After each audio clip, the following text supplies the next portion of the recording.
Hello Vijay.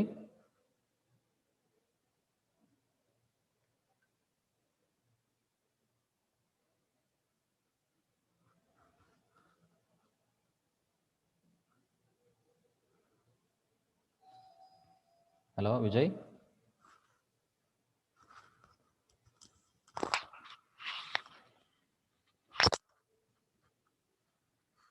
Vijay.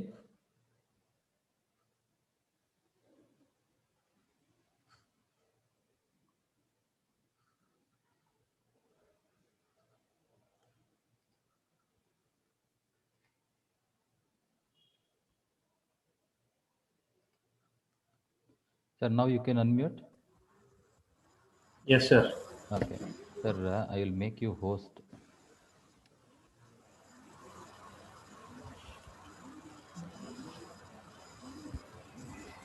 Sir, now turn off and turn on your mic, sir. Okay. Yes, sir, I can do it. Okay, sir. It's audible, right, sir, clearly? Yeah, it's audible, sir. Okay, sir. Turn on your video.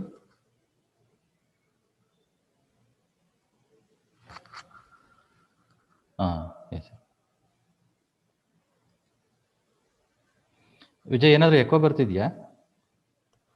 ಇಲ್ಲ sir, ಏನು eco ಏನಿಲ್ಲ sir. Okay sir.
Sir, Suresh, sir, shall I admit the participants?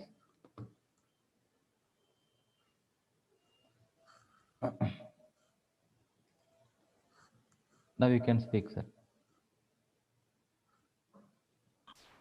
Okay, ಅದೇ ನಾವೆಲ್ಲ ready ಆದಮೇಲೆ ಈಗ ಇವರು MC ಇವರು ರುದ್ರೇಶ್ ಅವರು ಎಲ್ಲರೂ ರೆಡಿ ಇದ್ದಾರೆ ನೋಡ್ಬಿಟ್ಟು ಮಾಡಿಬಿಟ್ರೆ ಬೆಟರ್ ಅನ್ಸುತ್ತೆ. Yes, sir. That's why I have not allowed others except coordinators and HODs. Okay. I think Vijay is there. Yes, sir. Rudresh ಕಾಣಿಸ್ತಾ ಇಲ್ಲ.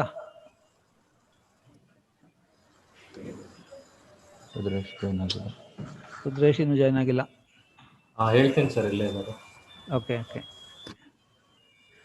ಆಮೇಲೆ ನಿಮ್ಮ ಇವರು ಗೆಸ್ಟ್ ಅವ್ರು ಸ್ವಲ್ಪ ಲೇಟಾಗಿ ಜಾಯ್ನ್ ಆಗ್ತಾರಾ? ಹೇಳಿದ್ದೀನಿ ಸರ್, 10 o'clock ಅಂತ. ಓಕೆ.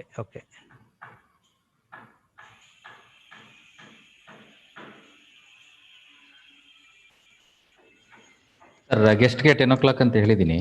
ಸರಿ, ತೊಂದರೆ ಇಲ್ಲ. ಅಲ್ಲ, ಈಗ ಅವ್ರ ಗೆಸ್ಟ್ ಜಾಯ್ನ್ ಆಗೋಕ್ಕೆ ನಾವು ವೆಯ್ಟ್ ಮಾಡ್ಬೇಕು ತಾನೆ? ಹೌದು sir, correct sir. Okay. Maybe we can ನಮ್ಮ ಇವರೆಲ್ಲ ಜಾಯಿನ್ ಆದರೆ yes sir, I think we can admit all the participants. Keshavamurthy ಅವರು ಏನೋ ಹ್ಯಾಂಡ್ ರೈಸ್ ಮಾಡಿದ್ದಾರೆ. 1 minute. ಅದು ಎಲ್ರದ್ದು ಮ್ಯೂಸಿಕ್ ಇದು ಆಡಿಯೋ ಮ್ಯೂಟ್ ಮಾಡಿದ್ದೀನಿ. Sir, you can unmute sir. ನಾವು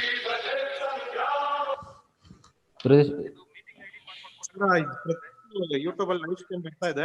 ನಾವು ಇಲ್ಲಿ ಮಾತಾಡೋದು ಬೇಡ, ಲೈವ್ ಅದು ಲಾಗಿನ್ ಮೇಲೆ ಕ್ಲಿಕ್ ಮಾಡಿ ಸರ್.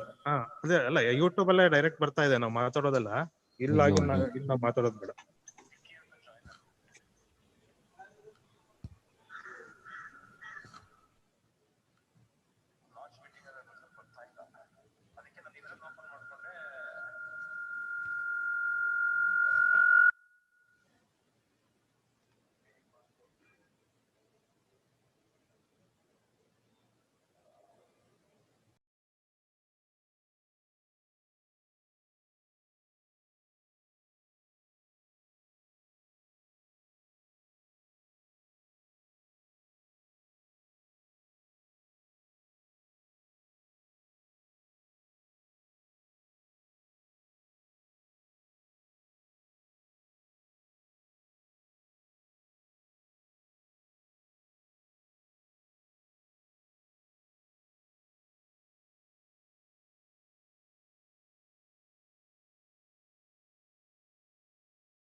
ಓಕೆ, ಆಡಿಯೋ ಕೇಳಿಸ್ತಾ ಇದೆ ನೋಡಿ. Okay.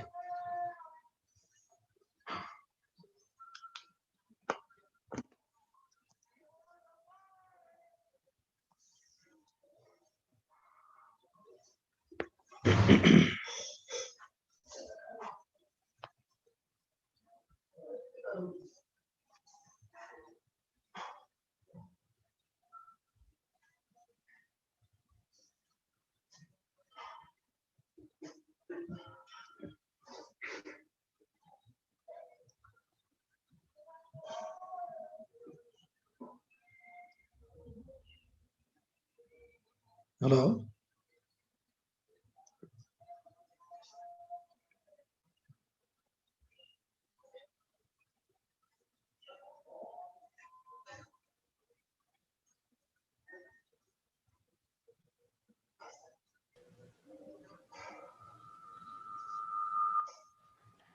Just a minute, sir. I'm just admitting all the participants. Okay. They were inviting.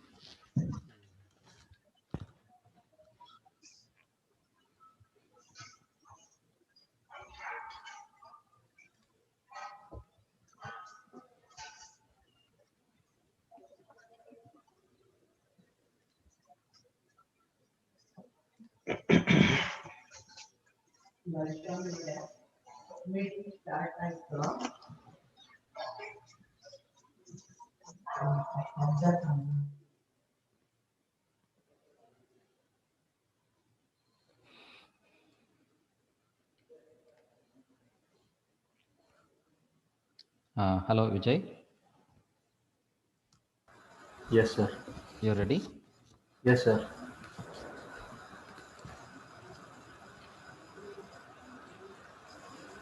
Yes, sir. Go ahead, sir. Okay.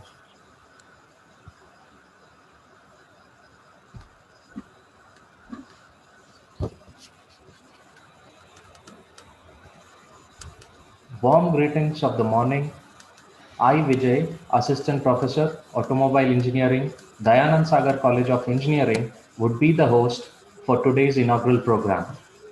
A very warm welcome to all towards the inauguration of 3 days virtual international conference on advances in mechanical engineering sciences and management, jointly organized by Dayanand Sagar College of Engineering under the collaborative contribution by the departments of Aeronautical Engineering, Automobile Engineering, Mechanical Engineering, Department of IEM, and Department of MBA.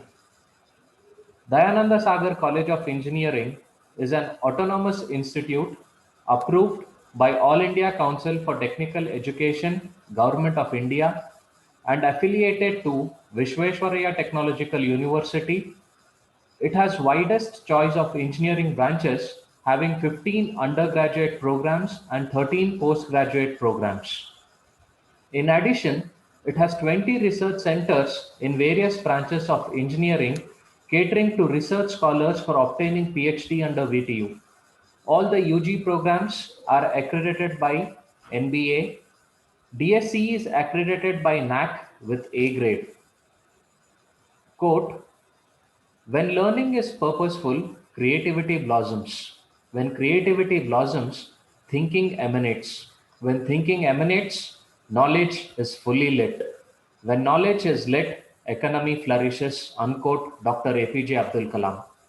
We all have come together at this juncture of technical sessions to share our ideas and thoughts in terms of learning, applying creative thoughts, gaining knowledge, and finally enhancing the economy. The blessings of Almighty is essential in successful running of any event. Let us now all come together by joining Invocation Song by Professor Suma N. Manjunath and team.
This has created an atmosphere of peace and joy in this program.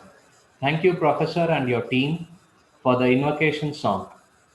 Now, I would call upon Dr. CPS Prakash, Principal, Dayanand Sagar College of Engineering, the man behind the idea of this virtual conference, to orient the participants towards the welcome note.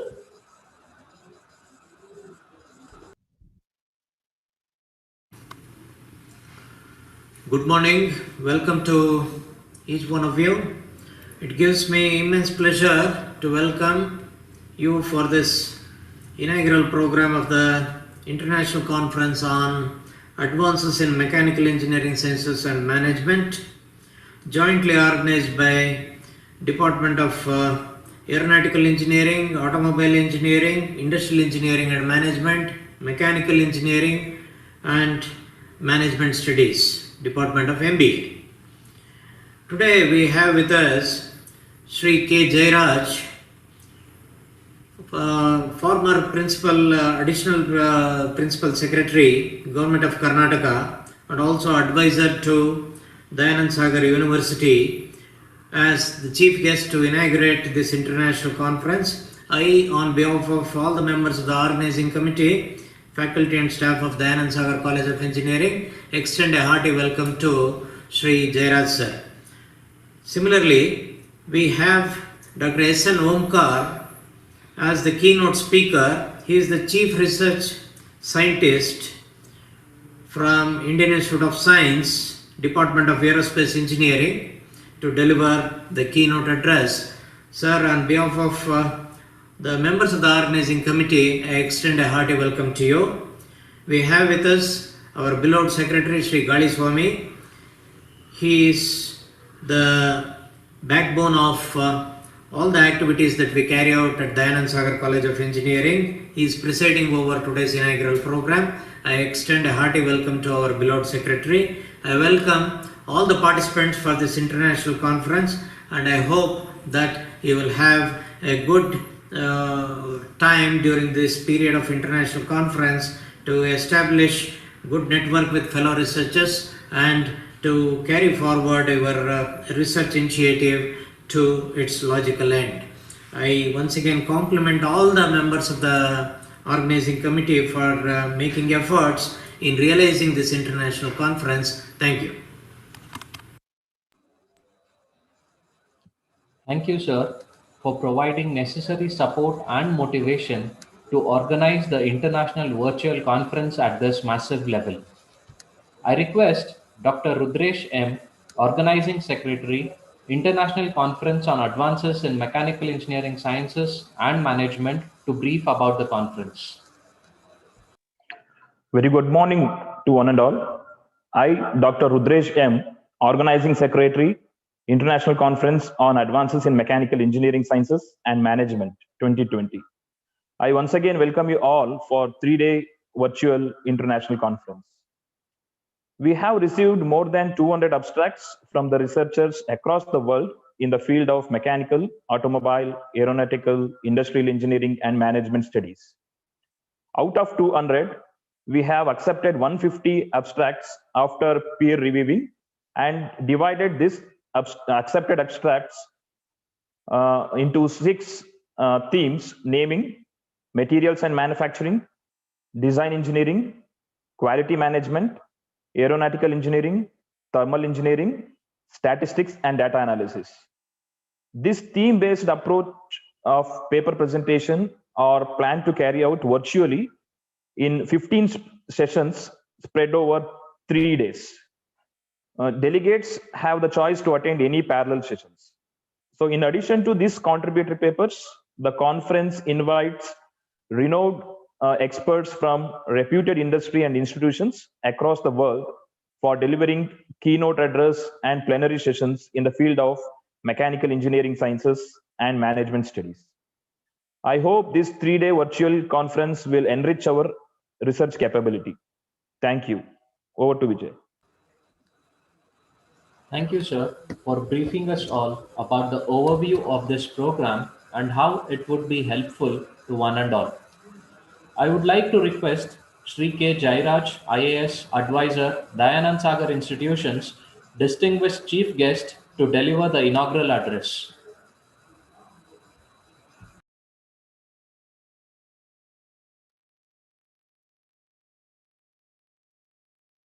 Greetings to everybody.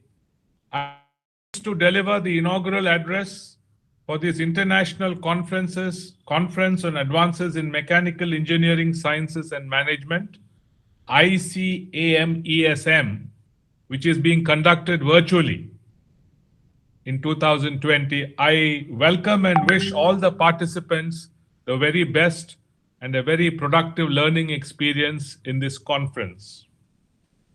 I note that this conference is the joint endeavor of 5 different organizations, various departments of the Dayanand Sagar College of Engineering, such as Automobile Engineering, Industrial Engineering, Mechanical Engineering, and the MBA stream, Institution of Engineers India, Bangalore chapter, Institute of Foundry Men, Bangalore chapter, Lagu Udyog Bharati, and the Operations Research Society of India.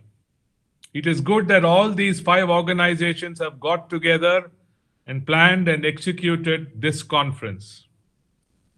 This conference has 4 important objectives or purposes. One is to provide a platform for learning, exchange of ideas, and networking among colleagues, scientists, research scholars, engineers, and participants from all over the world. Second is to address interdisciplinary issues and find optimal solutions for society. The third is to evolve an integrated approach by breaking down the traditional silos which exist across various disciplines and to bring all of them under one roof. And finally, to realize the terrific potential for society of combining technology and management. On this occasion, we need to recognize and commend the conference organizing committee for putting together this conference, for structuring it in the manner that they have, for getting so many participants to get into the conference, and above all, to make it a constructive learning experience. I wish all of you the very best, and I'm sure this conference will fulfill the great expectations which the organizers have in designing and implementing it. Thank you and all the best. Thank you, sir, for addressing us on this occasion and providing ways of enhancing our network. I would like to call upon Sri Galiswamy, Secretary Dayanand Sagar of Institutions, to deliver the presidential address.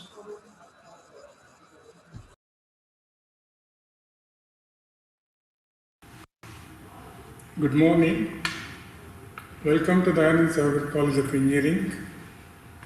It gives me immense pleasure to preside over the inaugural program of International Conference organized by the Department of Dayanand Sagar College of Engineering. In this critical juncture of COVID-19 pandemic, it becomes essential for each one of us to take care of ourselves and the surroundings, make best use of technology, and ensure that the academic practices continue for the benefit of the society. I hope the international conference would provide an opportunity to the research scholars to present their work and to interact with fellow researchers through strong networking opportunity developed through the international conference. I wish all the participants of the international conference a happy interaction and compliment all of our faculty coordinators, HODs of the departments, and the principal for organizing this international conference. Thank you. Our heartfelt gratitude to you, sir, towards your enduring support and guidance in organizing this conference.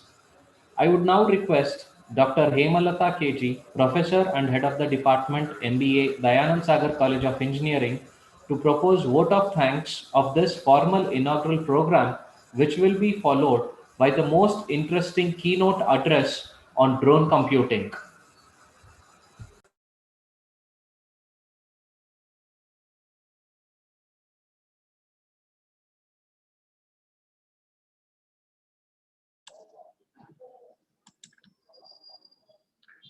Good morning, one and all present here. I am Dr. KG Hemalata, Professor and Head of the Department of Management Studies, Dayananda Sagar College of Engineering.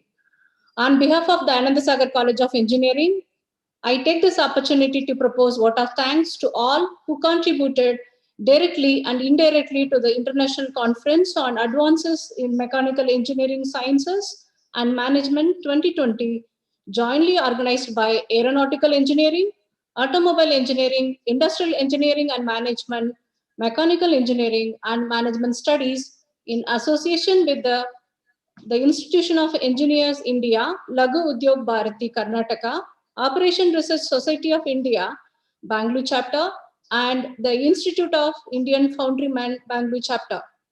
First and foremost, I would like to thank Mr. Jairaj, IAS, former Additional Chief Secretary, Advisor to the Dayananda Sagar Institution, for his inaugural address and his blessings. He has been mentoring us in all our endeavors. Thank you, sir. Amidst of our busy schedule, Dr. S.N. Omkar, Chief Research Scientist, Department of Aerospace Engineering, has accepted to deliver keynote address. Thank you, Professor. I would like to thank our Secretary, the Dayananda Sagar Institution, Sri Galiswamy, for his presidential address, and he has been our moral support throughout our journey. Thank you, sir. Wholeheartedly, I must thank our principal, Dr. C.P.S. Prakash, for his support and guidance for organizing this wonderful conference. Heartfelt congratulations to the organizing conveners and Dr. Rudresh, organizing secretary, and all other organizing team and faculty members. Thank you for the paper presenter finally, researchers, faculties, students. Without your presence, this conference would not have happened. Your presence related us a lot. Thank you very much. Thank you, one and all. Thank you, madam. Let us all orient ourselves towards the keynote address on the topic of drone computing by our eminent speaker, Dr. S.N. Omkar, Chief Research Scientist, Control and Guidance, Department of Aerospace Engineering, IISc, Bangalore. I request Dr. Harisha NG, Associate Professor and Head of the Department, Aeronautical Engineering, Dayanand Sagar College of Engineering, to welcome and introduce the keynote speaker. Thank you, Vijay. Dr. S.N. Omkar sir is working as Chief Research Scientist at the Department of Aerospace Engineering, Indian Institute of Science, Bengaluru. He has a Bachelor of Engineering in Mechanical Engineering from Bangalore University, MSc and PhD from Aerospace Engineering, Indian Institute of Science, Bengaluru. His research interests include satellite image processing, biomechanics, yoga, uninhabited air vehicles, UAVs, nature-inspired algorithms. Dr. Omkar sir heads the Computational Intelligence Lab, the Unmanned Aerial Vehicles Lab, and the Biomechanics Lab.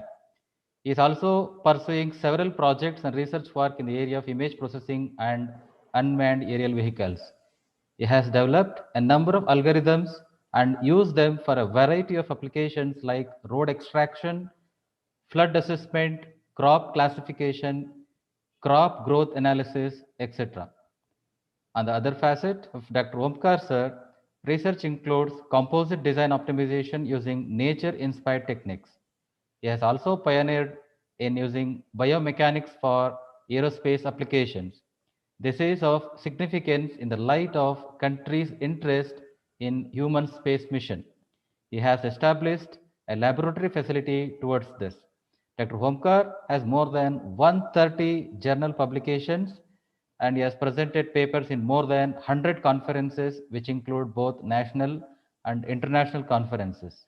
Till date, he has imparted training to more than 1,000 interns at AAC. He is also a member of many academic committees. He has introduced many courses at IISc. He has conducted several workshops and outreach programs for students. Dr. Omkar sir is also a celebrated practitioner and teacher of yoga. He has been conferred the Karnataka State Rajyotsava Award from Government of Karnataka and the Kempegoda Award for from Buhat Bengaluru Mahanagara Palike for his contribution in this field of yoga. On behalf of the organizing committee, I once again welcome to you and I request you to take over the session, sir.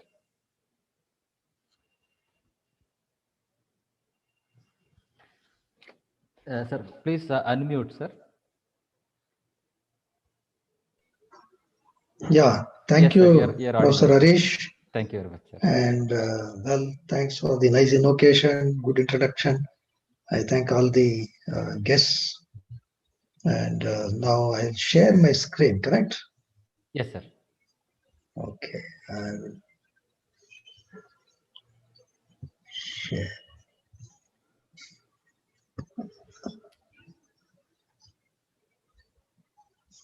Why it's not taking?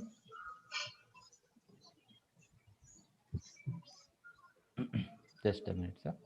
You enabled it, give me permission.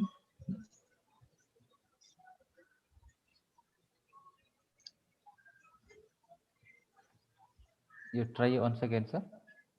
I try again. Share is coming, but this is not getting highlighted, that share.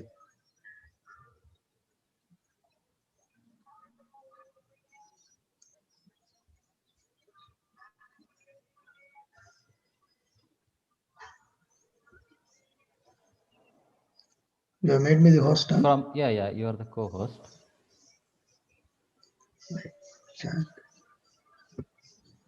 Oh.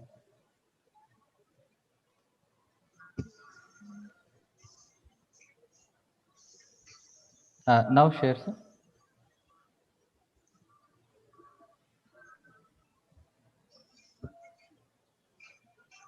That to share the screen is coming, but there is not taking me any further. I think some permission, something. I am not sure. Screen sharing is allowed. Permit me, I think.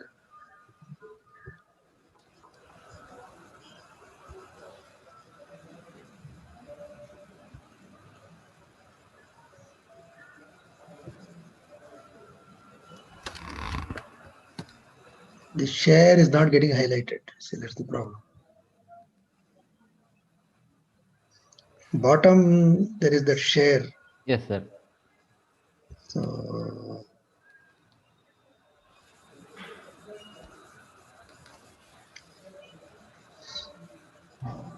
it says what can start sharing when someone else is sharing, only host. I think you have to give me the permission, I guess.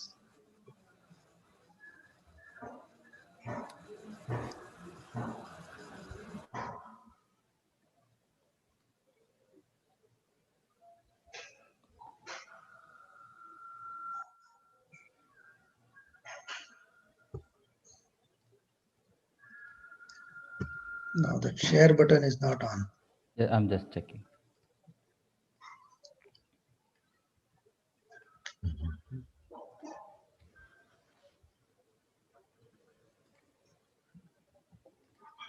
Okay, meanwhile, I welcome all the participants. So I'll be presenting some of the work that we have been doing in the UAV laboratory, Department of Aerospace Engineering at Indian Institute of Science. So we have been working on particularly now for your mechanical design, because that's the key issue here. So what I will show you if when the PPT is allowed is some of the UAVs that we have designed, fabricated, tested, and all other related computing or the analytics. So we do everything under one roof. So this is something unique in our lab, that the complete project cycle we take through. And we have done several projects which are important and which are very useful for the country. I have two presentations. One is about the variety of UAVs that we have designed, fabricated, flown successfully. And another PPT is there where we talk about some of the interesting applications. So it depends upon the time that I could get to present the entire things. Of course, you are all aware that today the uninhabited aerial vehicles, UAV, or the more popular jargon is drones, has become a common buzzword. Everybody understands now what a drone is. It has come to our regular vocabulary, so to say. But technically, they are all uninhabited aerial vehicles. Earlier, it started with unmanned aerial vehicles, because the term man was there. Women should not get disturbed. Therefore, they made it uninhabited aerial vehicles. Some people also called as unoccupied aerial vehicles. There are too many wordings there. Then remotely piloted aerial systems, RPAS is another term they use. So Harish, can I share now? Please check now, sir. I have changed the settings. Oh, I don't know what is happening. Do you see my screen anyway? No. Only video is visible. This share is not getting highlighted. Is there any Zoom expert there? Because this is what we do. We just say share and it immediately takes us. Vijay, please share your screen to check whether something wrong with But the share button, settings, or this is not taking me any further.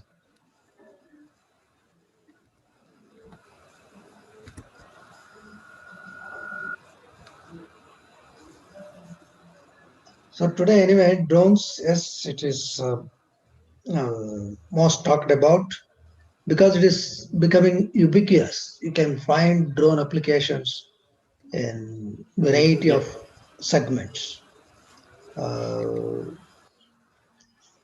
It starts from the photography in marriage to some of the aerial photography, its own applications, all the way to organ transport, which is very, very critical. So there are a lot of technological developments, algorithmic developments that is going on in this field of UAVs. So it has tremendous potential all over the world and even in our country. And there are a lot of open issues that need to be solved. So all the youngsters, I request that whichever may be your field of area, the drones or UAVs have a share. In the sense, today the UAV has become a multidisciplinary aspect. It is not just aerospace. There is mechanical, there is electrical, electronics, computer science, all that is there. Therefore, this is one very interesting area where a lot of multidisciplinary efforts are needed to come out as one successful implementation. I'm sure this is where institutions like yours can play major role by using the young talent. And even commercially, yes, this is a huge potential. People are looking at business prospects of running to millions of dollars. Therefore, even from that perspective, this is a good area. And I must tell you that we are also working on standardization of these UAVs in India. There is a committee on UAV standardization in India from the Bureau of Indian Standards, for which I am the convener. So we are doing that. And December 14, 15, 16, we have a webinar on agricultural drones. So there are several industry and academic experts who will speak on this. I can share the link with your college. You may all participate, because agriculture is one that has solid potential. So anybody who contributes towards this, it is not just only the economics of business, but it's also a societal service. And if I get time, I'll tell you what are the kind of challenges in this area. So we are trying to provide a framework for standards. As you know, standardization is very, very important. If it's not standardized, then you cannot compete in the international market. The famous example we always quote is the VCR records. The Sony came out with its own standard. It did not conform to the beta platform. They made their own DVD, the tapes in earlier VCRs, etc. Their product was good, better than the other, but they had their own standard. They did not conform to the international standards. Therefore, that product was a flop. They ultimately have to shut down. This I'm talking about 1990s. So this tells us that we need to focus on standardization.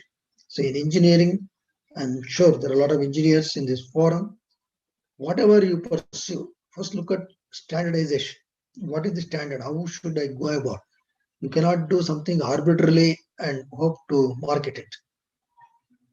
So this is one thing I thought I will use this time till we can share. I don't think I can share it yet. Sir, you can just try opening your presentation and then click on screen sharing. No, I've done this because once I share, you'll see my screen. Then it makes whatever I do here visible. Now, for example, my presentation is open now. Can you see? You cannot see. No, sir, we cannot. So how it works is you can share, but it tells me who can share. It gives me one window. There, only host.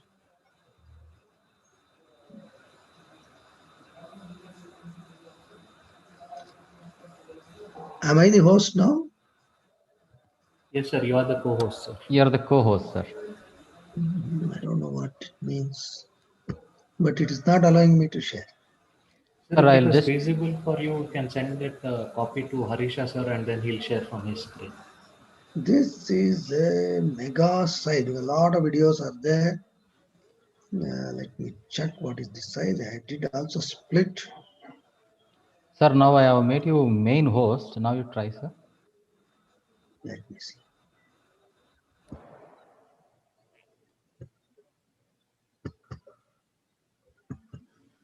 Why it's not allowing, I'm not sure.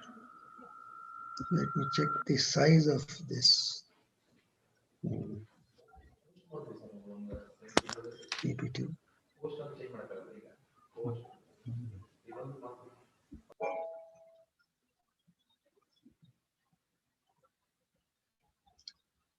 I think we should have checked. This runs to about 6 GB. I cannot send you through email. That is not.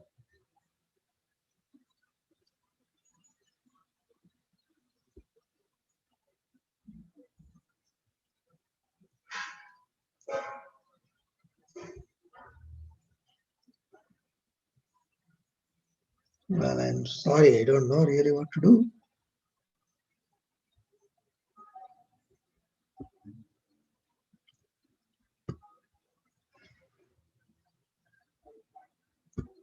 Or should I go to a different browser and try Zoom?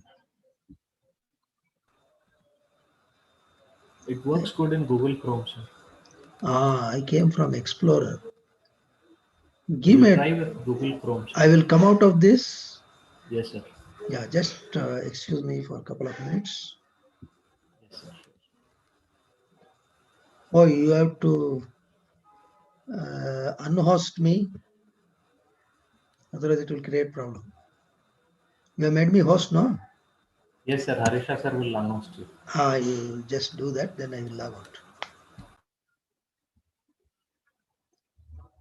You flag me once you are done.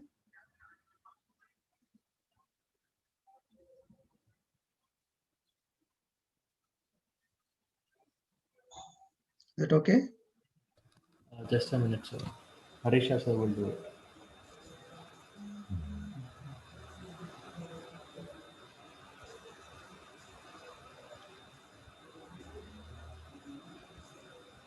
So as we go about, anyway, if it's going to take some time, I'll give you some more.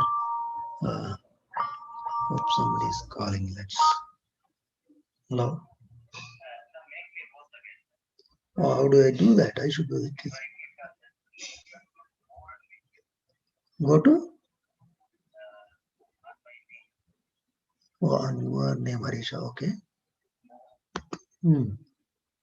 Right click.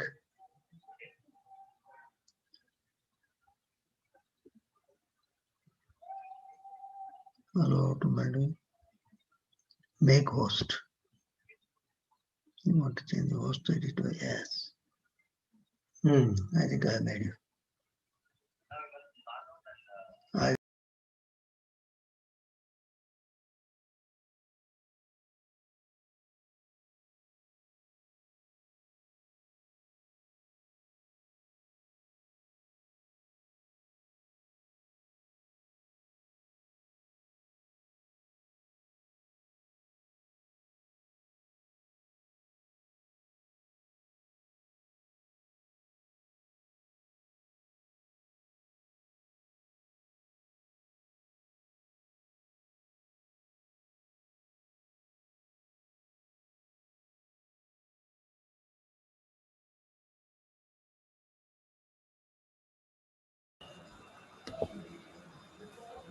Dear participants, let us all hold ourselves to the screen as there is some technical issue for a couple of minutes. The keynote speaker will be joining through a different mode, and then it will be a smooth flow in total. Okay, so let us all wait for a couple of minutes, and then the address will be starting. Thank you.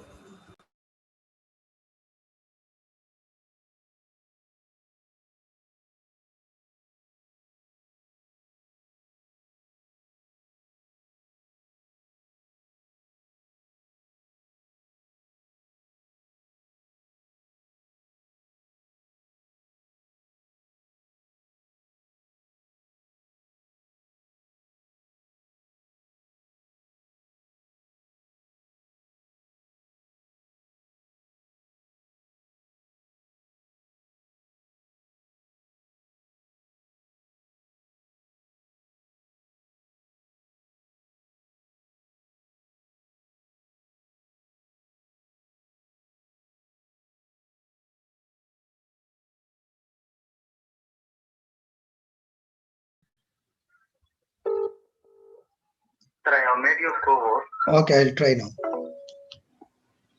Okay, let's try our luck now. Yeah, I think it is now allowing.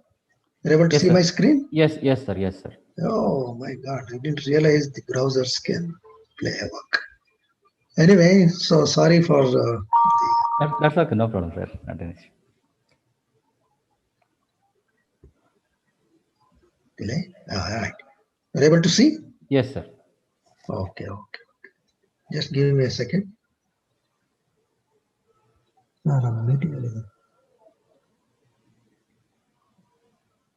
Right.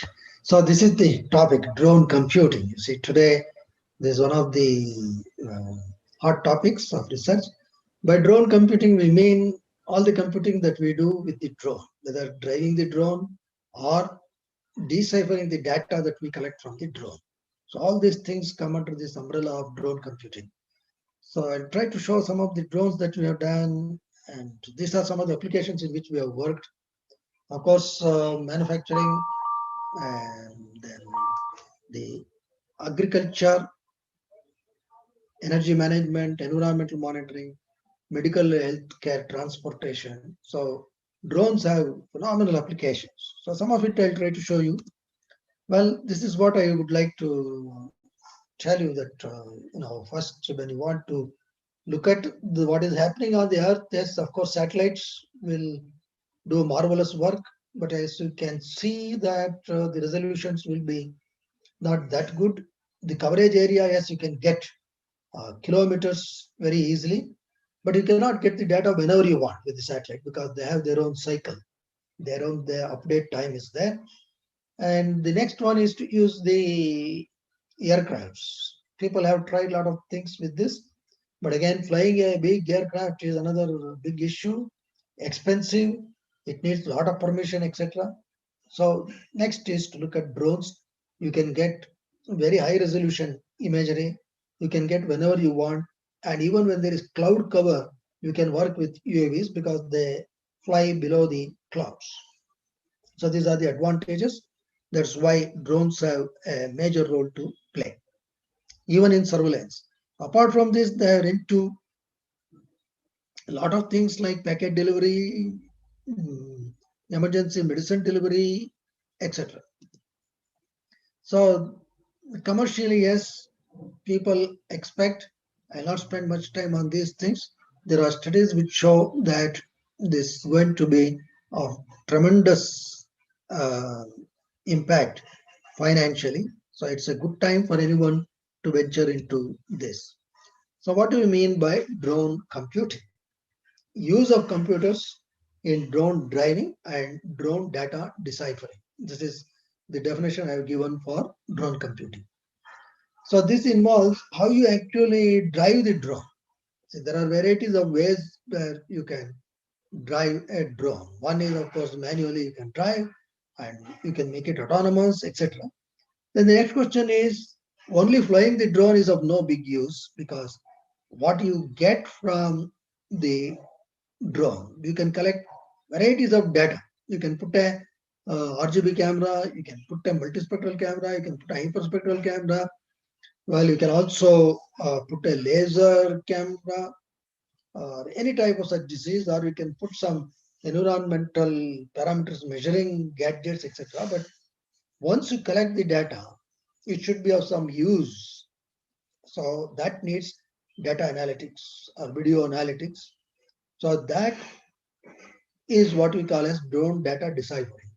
So all these things put under one basket, we call it as drone computing. Well, if you come to the drone driving, that is how all you can drive. One is, of course, radio control, which most of you are familiar. You have a remote control in your hand, and there is a particular frequency which your drone can understand, and you can trigger and control the drone from ground. The pilot is on the ground with this radio device, and there is a receiver on the drone. There are several frequencies at which you can work. A couple of them most popular you all know. Then autonomous is also possible. You don't have to really have a pilot. You can preset the path where it has to go, and it will simply go, complete its job, and come back. That is autonomous. But most of the times what we do is we make it semi-autonomous. In the sense, takeoff and landing is generally taken over by the pilot, and rest of the waypoint navigation is made autonomous. The reason is takeoff and landing are very, very critical. Then we have also worked on what is called as the brain control. It's not just your joystick kind of control or the autonomous control. Just by your thoughts, you can control the drone. I'll show you.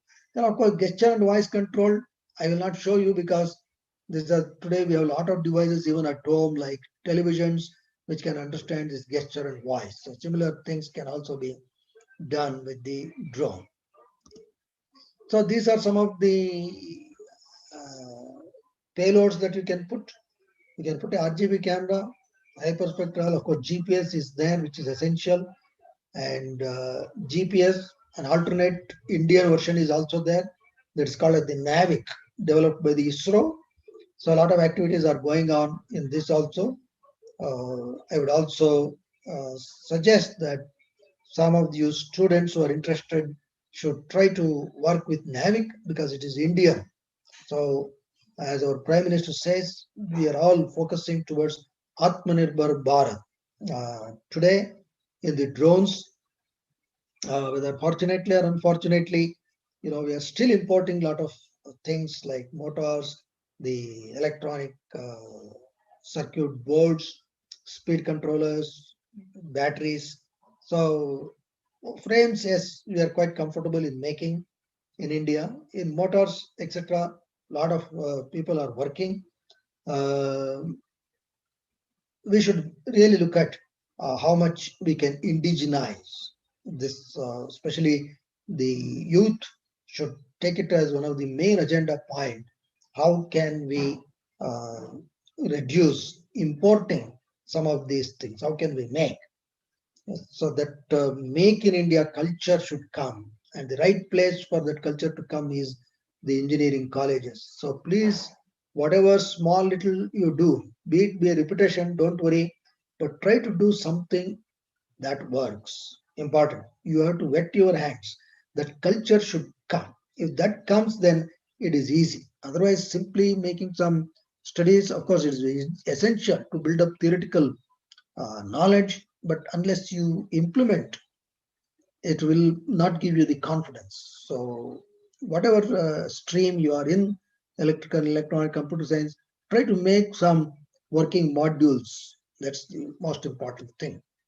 Well, this is the kind of variety of aircraft that we do. This is not complete. In fact, there are a lot more we do. We do fixed wing, as you can see here. Variety of fixed wing. There are also a lot of varieties in the fixed wing also. And then rotary wing, from quadcopter or drone, what is popularly called, to octocopter, which has 8 propellers. So a variety of things that we do. And all these things are designed in our lab, fabricated in our lab, and tested also in our lab.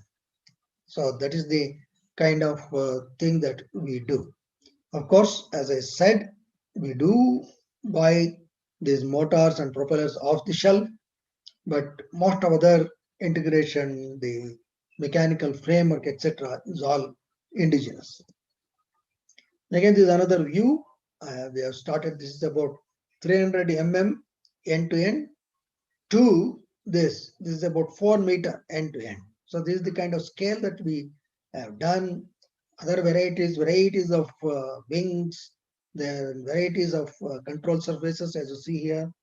Then a delta wing configuration, then medium altitude UAVs, then tandem wing UAVs. So all these things we have done.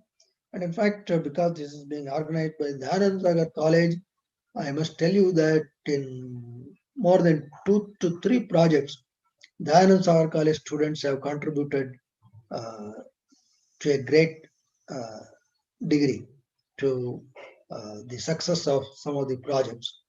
I should remember Dr. Arokya Swami also, who was interacting and sending some of the students. So I cherish a good relationship with your university or institute. Well, this is the familiar one. You see, there is a pilot. This is Gautam, who is controlling. This is the octocopter, but compact version. We call it as the H-copter because in the shape of the H, it's very, very compact. A pilot will fly. He can control it to move up and down, sideways, etc. So that is the meaning of pilot or radio control. Then we have the GPS-based autonomy. So this is what you saw is the Bungie launch. to gain that initial speed, use the elastic tube and fly it. This is at the Kerala. What you see is the results of radiation monitoring. I'll show you a separate video if time permits what we have done in radiation monitoring. So this is about, so what we do is in the lab, we set the path, what it has to trace, and we simply go and launch the vehicle there and it will trace. So that is the autonomous waypoint navigation. Then there are applications where GPS denied environments are there. So you cannot get GPS connection. And in such cases, and also in the field of agriculture, there will be a lot of trees in between you have to fly, which means you need some scheme for obstacle avoidance. This is a very big challenge. For example, in some of the tea estates, there are a lot of other trees in between, even in coffee estates. So you cannot simply fly a drone there. Obstacles need to be avoided. And the moment there is a tree cover, GPS availability becomes questionable. So in all such cases, we need to have algorithms which can go through the obstacles. Are you able to see the videos? No, sir. Huh? Just it says still. No, previous. Previous videos, did you see or not? No, sir, videos were not playing. It was just like a photo. Oh, that's the bandwidth problem. All that is videos. I was sorry, I was showing only the videos. Now, next one is also video. Don't you see? You see a drone moving? Yeah, this is. Yeah, now.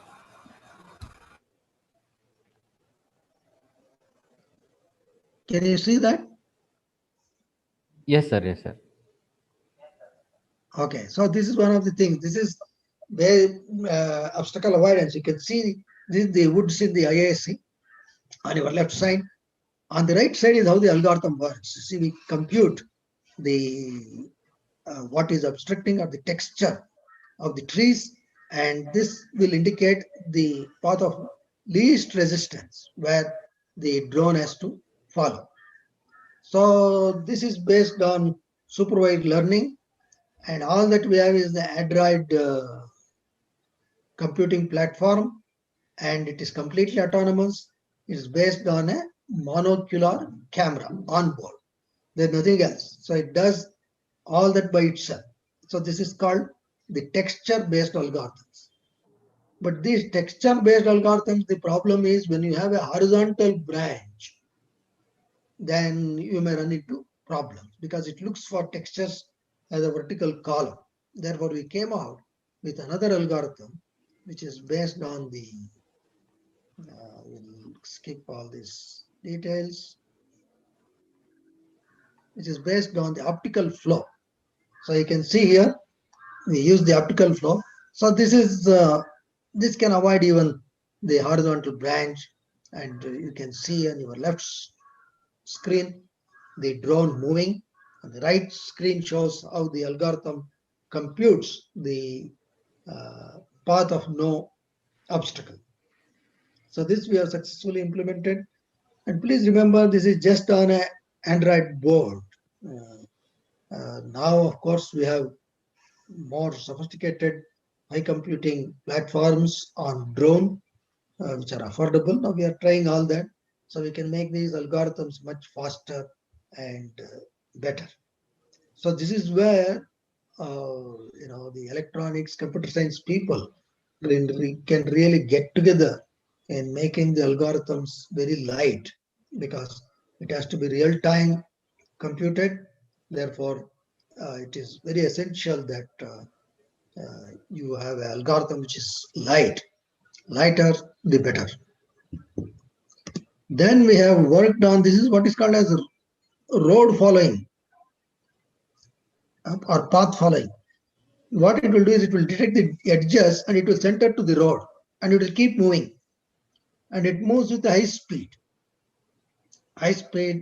of about 40 km/h. So very quickly it computes the edges of the road and centers itself and keeps moving. This is useful, for example, in forest, there will be some pathways and some you don't know what is ahead. So it can simply follow the path. It's also helpful in military applications where inside the jungles you want some army convoy to move. You don't know how the road goes. You can send this drone. It can simply go and tell you what is ahead, what is to be looked for. And here we have also allowed for, you can decipher when there's a junction, where to go, etc. So this is what we have done. And then, even when I wanted to show this to you, to impress upon you that we don't simply fly, we also test the characteristics of what we make. For example, quadcopters, today most people fly, but to understand the system dynamics is very, very important. So that's what we have done. These are the tests which you can do. For example, now there's some delay. Yes, now it is taking off. You can see here this drone, the right side screen. The left side screen is the video, onboard video. This shows the pitch, roll, and how the response are varying now in pitch. Now what we do is we disturb in pitch. When you disturb, we see this left side screen, it sways in the pitch, and then leave it. So how quickly it regains the equilibrium. Similarly, we do in the roll. You see, we give the disturbance and leave it. How quickly can it back to equilibrium? And similarly in yaw, we do that.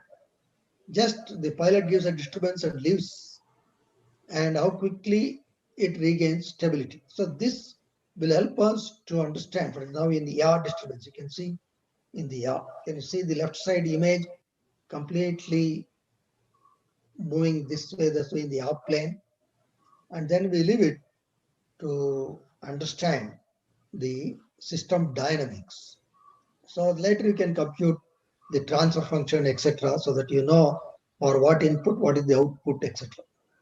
So this is another thing that we do. Why I'm showing this is these are the experiments which even students like you, because all the data is available on your autopilot, they are available.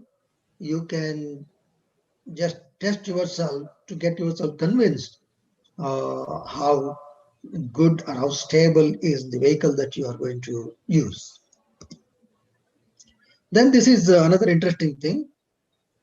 You can assemble this in just less than a minute and launch with one camera. You can see that. Can you see? Hope you are seeing this video.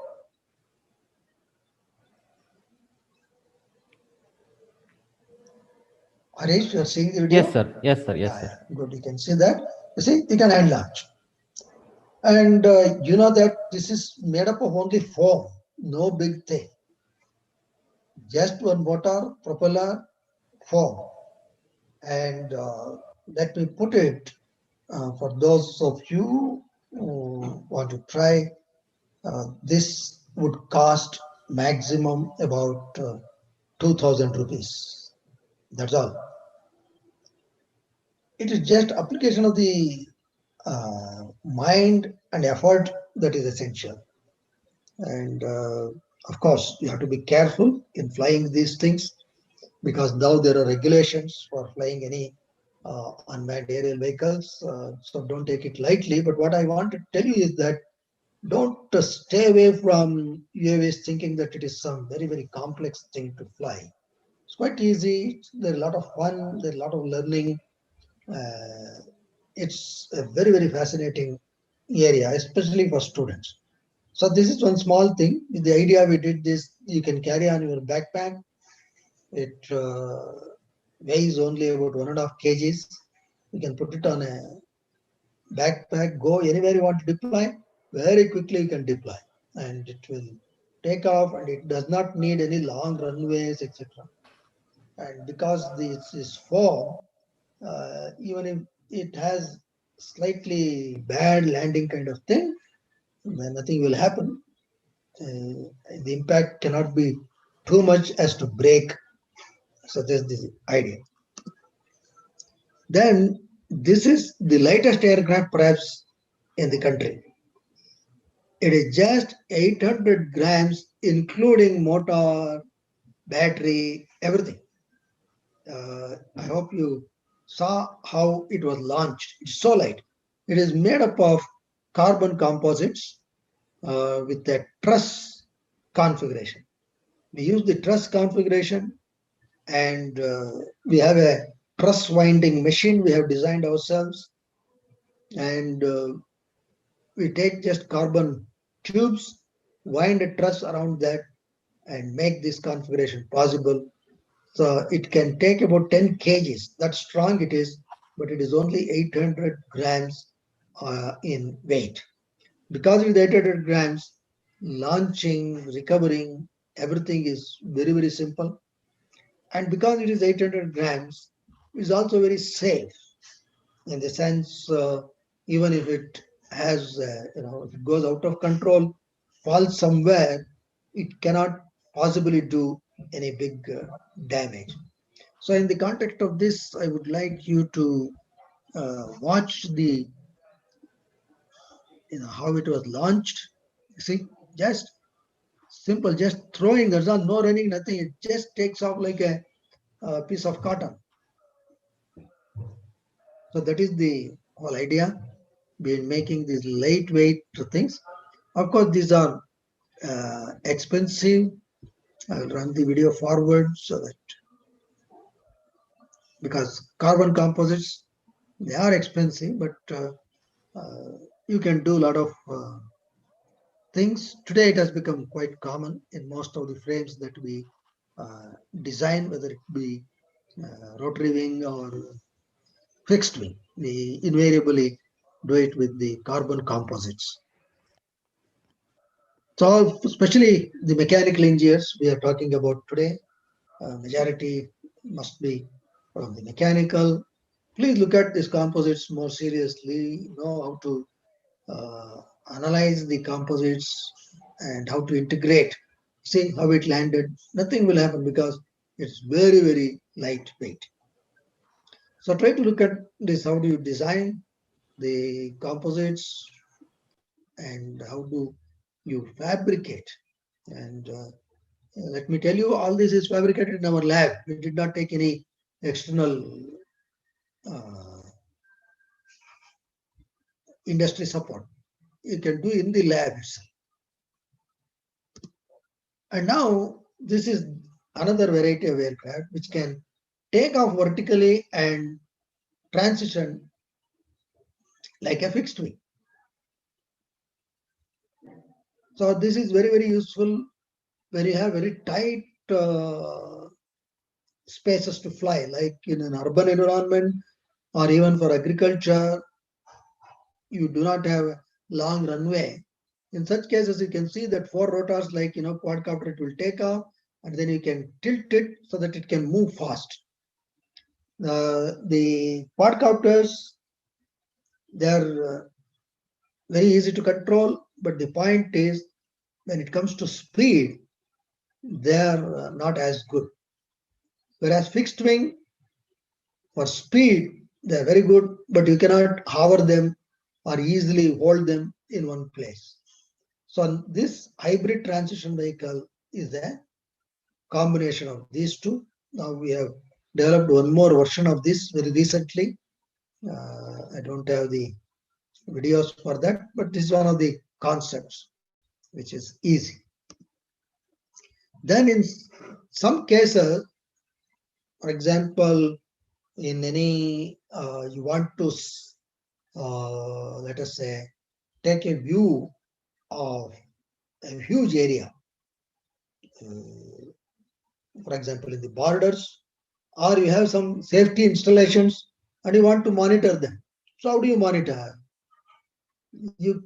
Today, people are using quadcopters. You can go do a survey, but they can fly for about 30 minutes and come back because of the limitation of endurance. So every 30 minutes, you cannot keep on going and changing the batteries and flying. So instead of that, if you can have a 360-degree camera at a height of about 300 meters continuously, you can continuously monitor at least about 2-kilometer radius, so which is quite good. But how do you do that? How do you hang a camera at 300 meters? This is where the tethered rotors will come into picture. What is the tethered thing? This tethered, the tethered or a wire or the cable which connects to the onboard power unit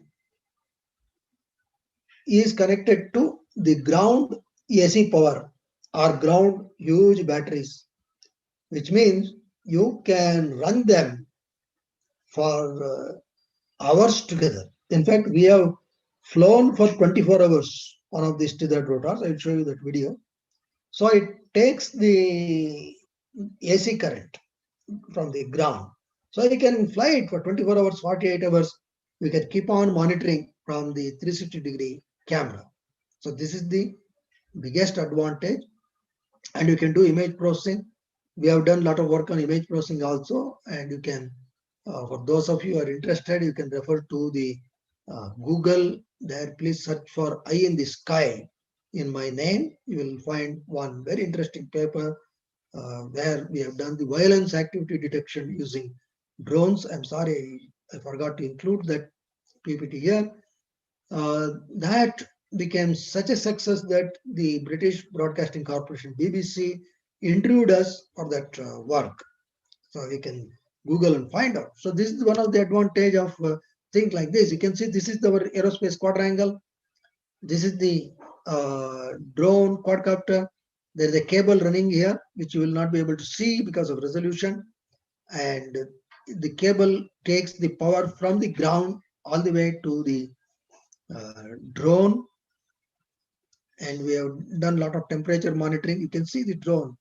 Yeah, here, it is flying. We have flown for 24 hours. Our students worked hard and we have monitored for complete 24 hours. It can carry one camera and it can fly happily at about 300 meters. So this is the tethered copter, which will be of great help. Then we took up the mapping of our Chellakere campus in our Indian Institute of Science. Our main campus in the city of Bangalore is 350 acres. This is the IISc Chellakere campus. This is about 1,600 acres. So IISc assigned us to really do this mosaicing of the entire surface. They wanted to know how the surface looks. This was done about 2 to 3 years back. Then we have flown, we recorded, then we have also mosaicked. See, this is where drone computing comes into picture. You can flow and collect the videos, but ultimately you have to come out with something useful towards that. So we created the whole map of the Chellakere campus of 1,650 acres. That. So for that, we have to do a pattern flying, which means over the whole area, we fly it in such a way that from one image to another image, there is a 70% overlap. 70% overlap. So all this can be done autonomously. Today there are path planners available. You can sit and work. You can do all the homework. Go to the spot and simply launch it. It will do and come out. And then you can use any kind of software. And this is the result, as you can see here. This is all 1,650 acres. This is our campus. This is the Chitradurga Chellakere main road. And this is the gate. So what you can see here is the solar unit at our Chellakere campus. And you can zoom to any further level. This is a very high resolution image, by the way. And you can detect even a small animal. You can detect even vehicles that are there. If you zoom it, you will know. but that is the kind of thing. So you can see, oh yeah, you have that. Zooming at the video, you can see that.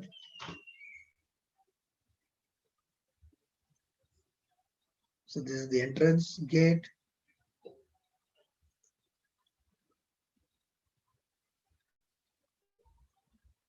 And here, in fact, we have reduced the resolution because of the video. Else, you can make it a lot more. So this is the solar installation.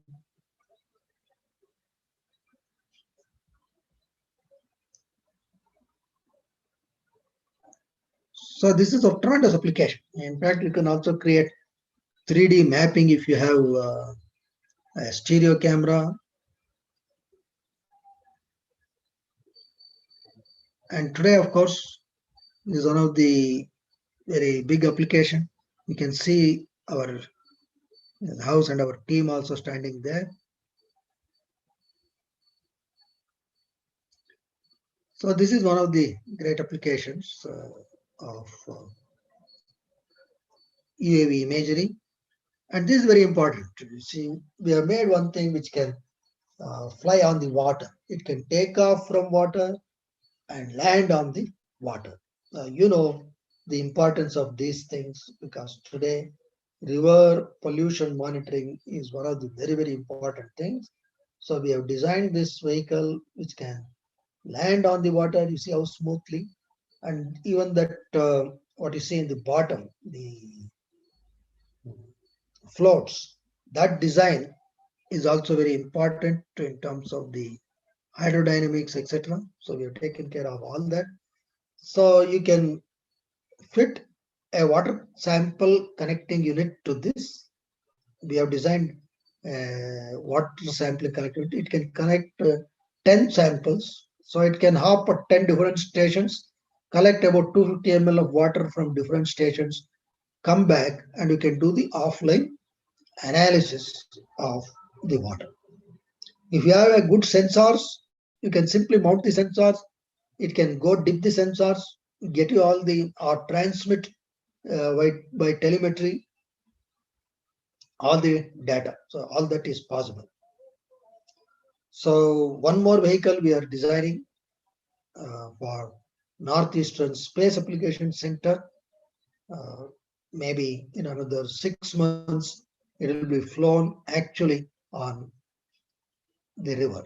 And we hope to collect in one go about 10 water samples going up to about 10 kilometers of range, collecting data at each 1 kilometer. Then this is another assembly of the aircraft. You can see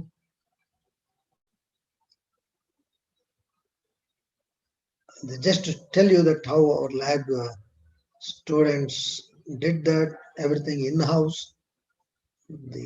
All this, whatever you saw, the amphibious aircraft, how it was assembled.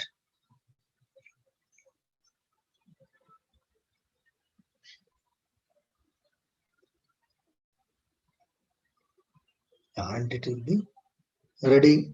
We did some simple float exercises in the Sankey tank before we actually flew it. So we did some hopping, then we actually took off. I think this was done in, I think, Yasarghatta or somewhere, not Sankey tank. Some tests we did at Sankey tank because it's quite near to us.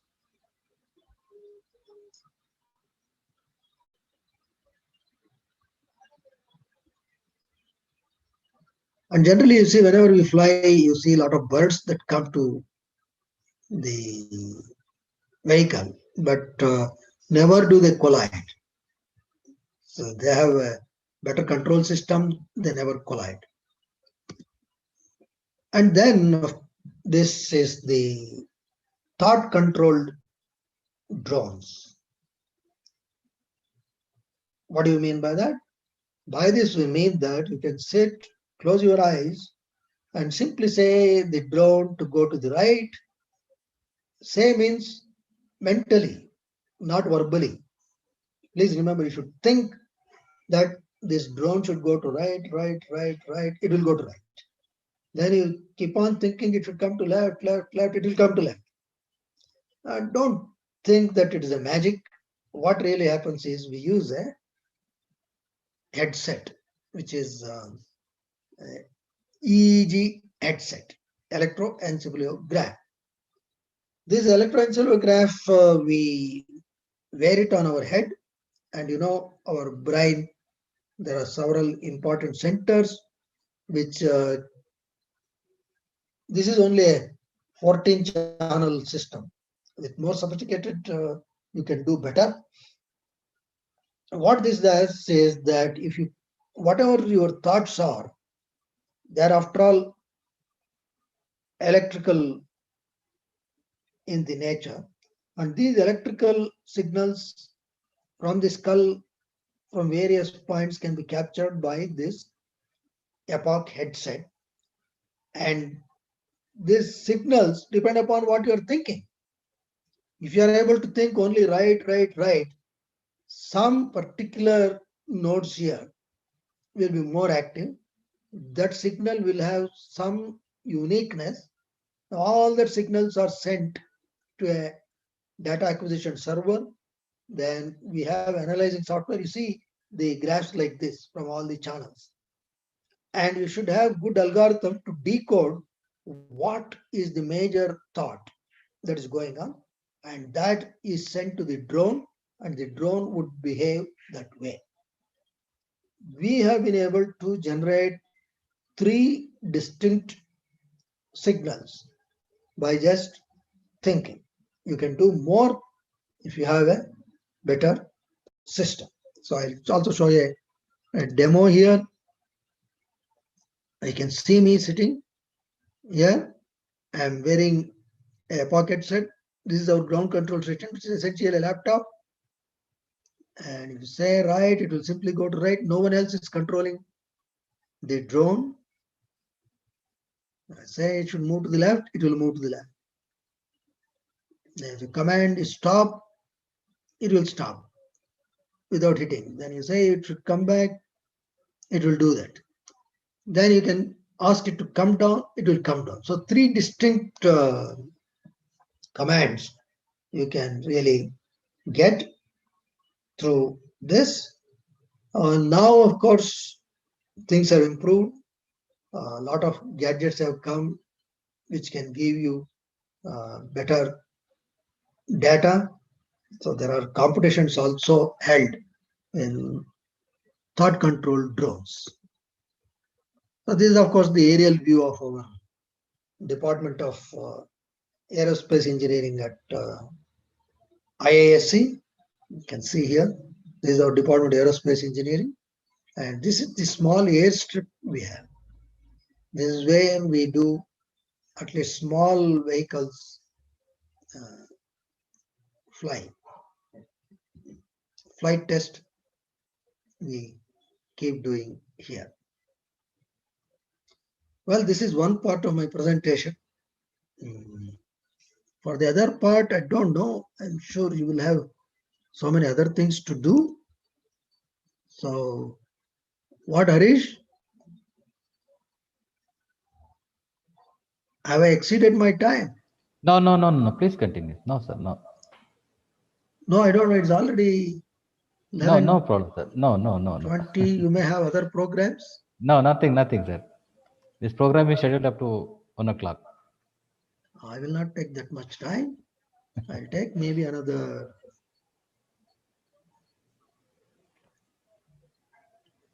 15 minutes. Are you able to see? Yes, sir. Okay, I'll just take another 15 minutes. Well, this again, yes, something on an energy sector, the application we have done. You look at these high tension cables. Even today, the monitoring is manual, which means, why do you need monitoring? You need monitoring because of these kind of things here. Sometimes they become some loose connection, something, then there will be red hot spots showing the leakage. And any leakage is a big transmission loss. Already transmission losses will be there, but this will create some more transmission loss. And if you don't monitor, one day it will break, and preventive maintenance will not be possible. All breakdown maintenance only. And these towers go in all, over the hills or a lot of abandoned areas, which are very difficult for any human to reach. But there will be a person who is supposed to monitor it. It's very difficult to assess whether they really monitor or simply certify. We don't know. So sometimes back, they started using the helicopters. So a person carries a thermal camera and fly near the cables. Then later see thermal cameras will capture all the hot spots. So that will help. But that is also not very good because helicopters per hour, it will cost about 75,000 rupees, and they cannot be flown if the weather is slightly hazardous, and they cannot fly very close to these cables. So if there is some tree, etc., very difficult. So we came out with an idea that we make an algorithm, use the drones, and the drone captures the image. Based on the image, it can simply track the cable, maybe to 10 kilometers, 15 kilometers, 20 kilometers, then come back. You can put a thermal camera. It will take all the things with GPS stamping. Once it comes back, you can see for any sort of hotspots and take preventive measures. So here it is. You see, we are flying a drone. This is done in 126 stage in one of the places. Then our algorithms, you see, the right corner, it extracts all the images. Once you know this, it can easily track. So this is a good algorithm we have developed. And then you can do road extraction from the imagery. So here we use the convolutional neural networks. Then this is very important project that we have done, one of the flagship projects. If there is any radiation disaster, human cannot go and monitor what are the radiation levels there. So this was the inspiration for us to develop this project. So what we did, we got a nuclear radiation measuring equipment called the Giger tube. Then we wanted to mount that unit on our UAV and fly. But while testing, we had difficulty because lab-based cobalt kind of thing can only give radiation emittance up to 1 feet only. So to test it, we were worried. Then we found that in Kerala, Chavara coast, the natural radiation levels are 12 times higher than in Bangalore. So our team went there. This is the radiation sensor board, and we have mounted on the quadcopter first to check whether the board is sensitive enough to measure, whether the data is reliable. We hovered at different altitudes and wanted to find out. And we computed the results. Plotted the results. You see here. What you see, the bottom line, this one, is at Bangalore. 12 times higher is the Chavara coast. So then we mounted it on a fixed wing so that you can see this is the bungee launch, so that it can sweep the whole area very fast, and you can generate what you call as the heat map like this. See, this is the predetermined path. We had said it has to go this way, just did that. And you can record the data. It can remotely send the data. Of course, this aircraft is specially designed for high glide ratio. You can see how it smoothly lands on its belly. Because this is sand, you cannot have a wheel. And it cannot land very hard because very sensitive equipment is there. So I get the data like this. GPS location and the data. This is onboard GoPro video. How it looks from the onboard, you can see the water, sea, all around. So this is how it generates the heat map. In which area, what is the radiation level? Well, in any experiment, failures are there, and on that day, evening, they were flying for the second time when they lost control. See, it's quite possible communication link is lost. And that equipment, the aircraft, everything costed about 6 lakhs. So in the sea coast, what do you expect? We expect that it should fall in the sea and never to come back. And so the students were worried. So we just lost. This is after we recovered. See, on board, this is what on board when it went, and you see it escaped the sea and came back on the shore to hit a tree. And one good gentleman who didn't know there is a camera picked it up.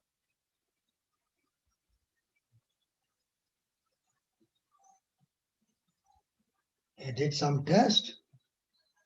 He carried it on his cycle, and our team used the help of the police, lot of locals, WhatsApp, everything. They searched it for about 7 hours. And in the morning, they found out that it was with this gentleman. So this was about 11 kilometers away from where they had launched. So finally, we found out Kerala being the land of gods, the gods smiled on us. Nothing happened to our aircraft or the equipment. So this is the story of about our radiation monitoring. Then, of course, in agriculture, you see, you will have a lot of terrain like this. You cannot simply fly at one altitude, then you will miss a lot of information. It has to do what is the terrain following. So what we do is an expert pilot can fly to follow the terrain.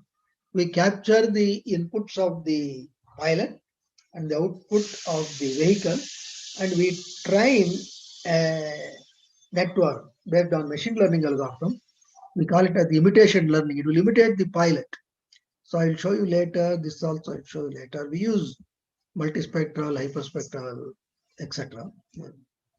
And we use these machine learning algorithms. Don't worry about this. We do multispectral camera. And you see, on tomato, we have done one good work. In Kolar, the problem with the tomato is that in one season, it will be 80 rupees per kg, and just the next couple of weeks, it can be 80 paisa per kg. So the reason is people, if one fellow grows tomato, everybody grows tomato, and there is excess supply than the demand, therefore prices fall down. We wanted to help them. Therefore, what we did is that we used the UAV technology. This was flown. This is the UAV imagery. We have just cut it. UAV video, cut it. Then we do some neural network classification, etc. Then we classify them. You see, this is the original, this is the classified. So almost with 99%, we can predict how many tomatoes are there. Then we extended the algorithm. There is a more sophisticated algorithm as object detection. In that scene, how many tomatoes are there? You can predict. You can simply pick up number of tomatoes.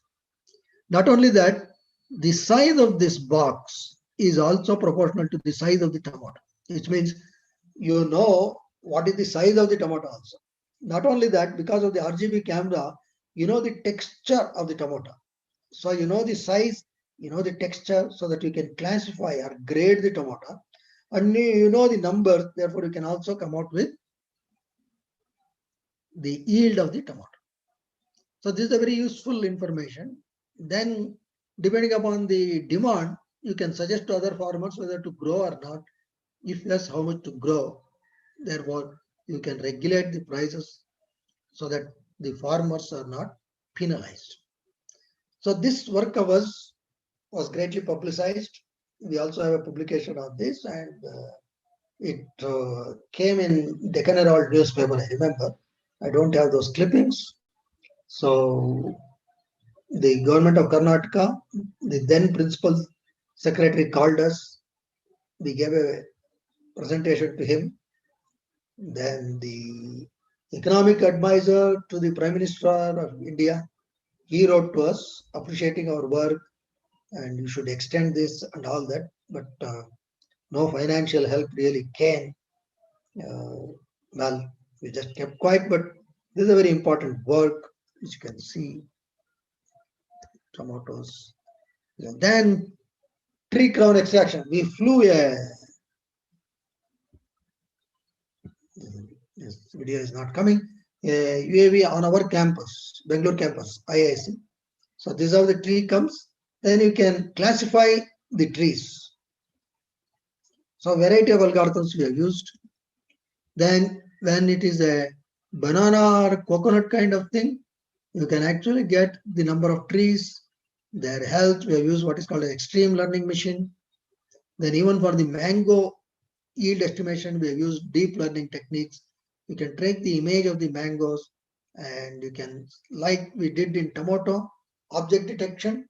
You can do here, you can get the number of mangoes, the size of the mangoes, the color or texture of the mangoes.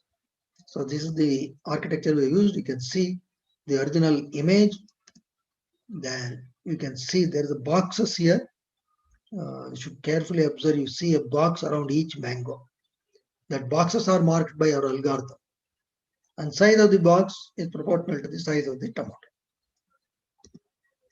Then you can see the mango grew here, and you need to extract the canopy of the mango. The contrast is very, very less. Even then you can work. So we have tried that. We have been able to do and predict the output. So this is don't worry about this deep learning architecture. And then for other agriculture thing, if you want to do some pestification or you want to put some minerals, you can use a hectocopter, and there is this nanomister developed by my other colleague, Professor Jagdish. So it will generate a nanomist onto the plants, and the nanomist is very important because most of the nutrient and pesticides available in the market, they are all micro, which means they cannot penetrate through the leaf, whereas this can penetrate through the leaf. So it's another application of the octocopter.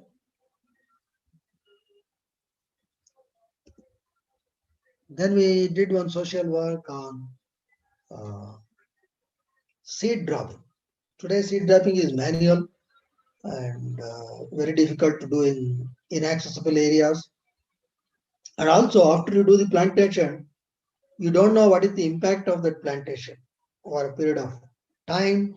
So if you want to do that, UAV technology is very good. So what we have done is we have developed a UAV which can carry the seeds up to about 10-15 kgs, and you can drop them wherever you want. You can monitor from the ground where it is dropping, and you can follow the same waypoint navigation after 3 months, 6 months. Like that, you can track it for number of years to know what is the impact of these seed dropping on the ecology. So that's what we did. This also gave us a lot of international reputation because we were the first to do this with one of my colleague, Professor KP Reddy. We were the first to do it in the world using UAVs for seed balls. You can really see on Google even today this good note is in our name. So we have done a lot of huge aircrafts, all composites for this, and we did one pilot run at Gauri Bidnoor. We used the main road. The local police helped us. So you can see this is the big man who is carrying about 10 kgs of seeds, and it will take off. And from the ground, you can monitor Wherever you want to drop the seeds, you can drop them.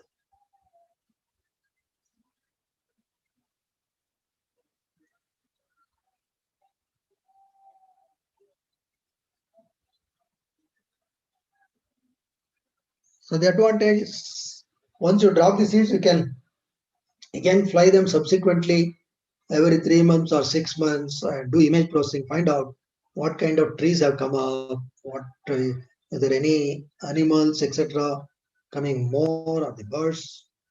So you can do a lot of studies if you're using the UAV technology.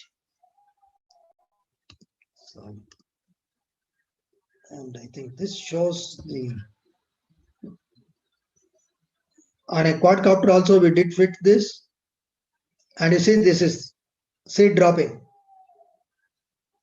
You can close it whenever you don't want.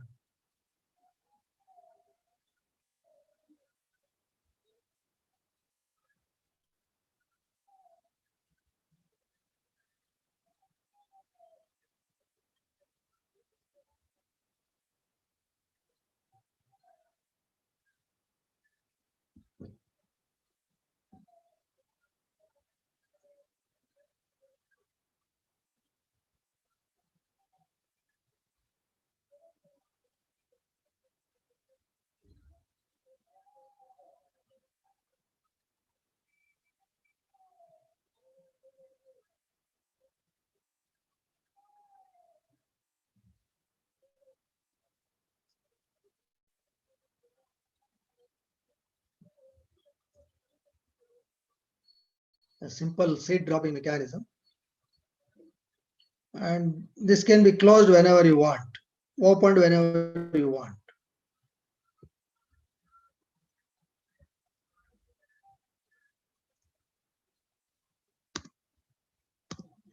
So this is our whole team, we went there, and this is what is said at the imitation learning. I'll not spend time on this. This is called one-shot imitation learning.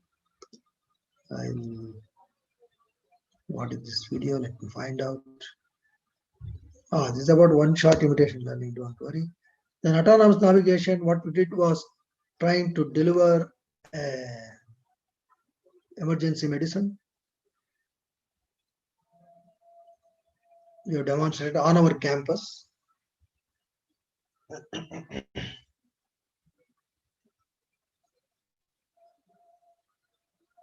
We have used our road following algorithms.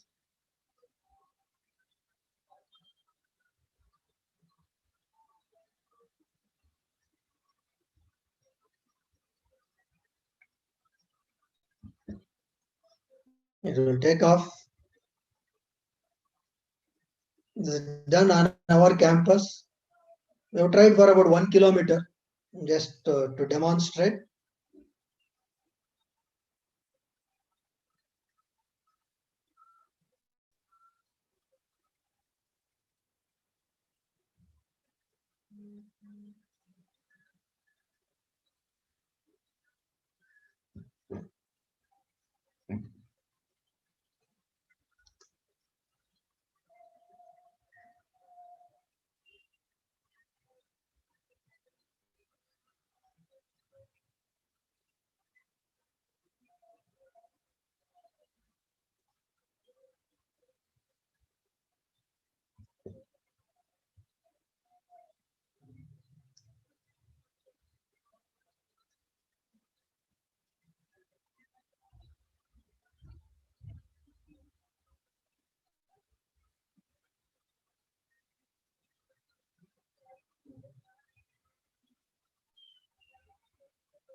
So wherever there is a need, it can reach that place.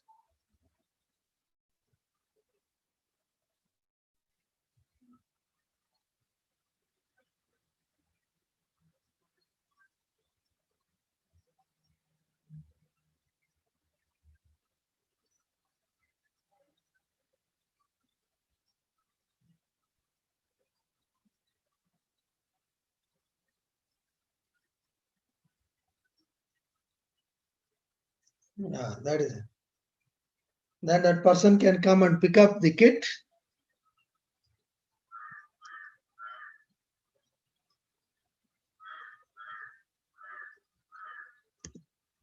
Well, this is what I had to tell you about. I think it went on quite long.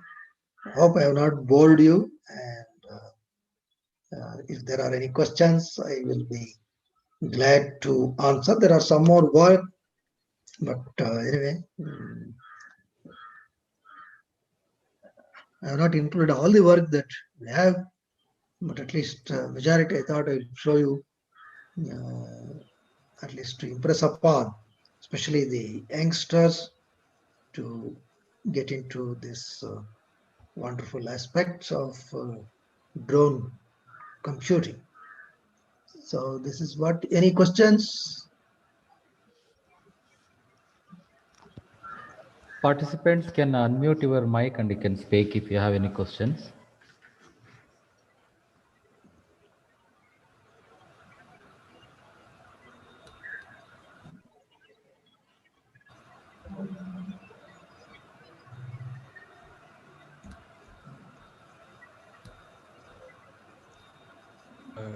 Vijay, any trouble unmuting your mic?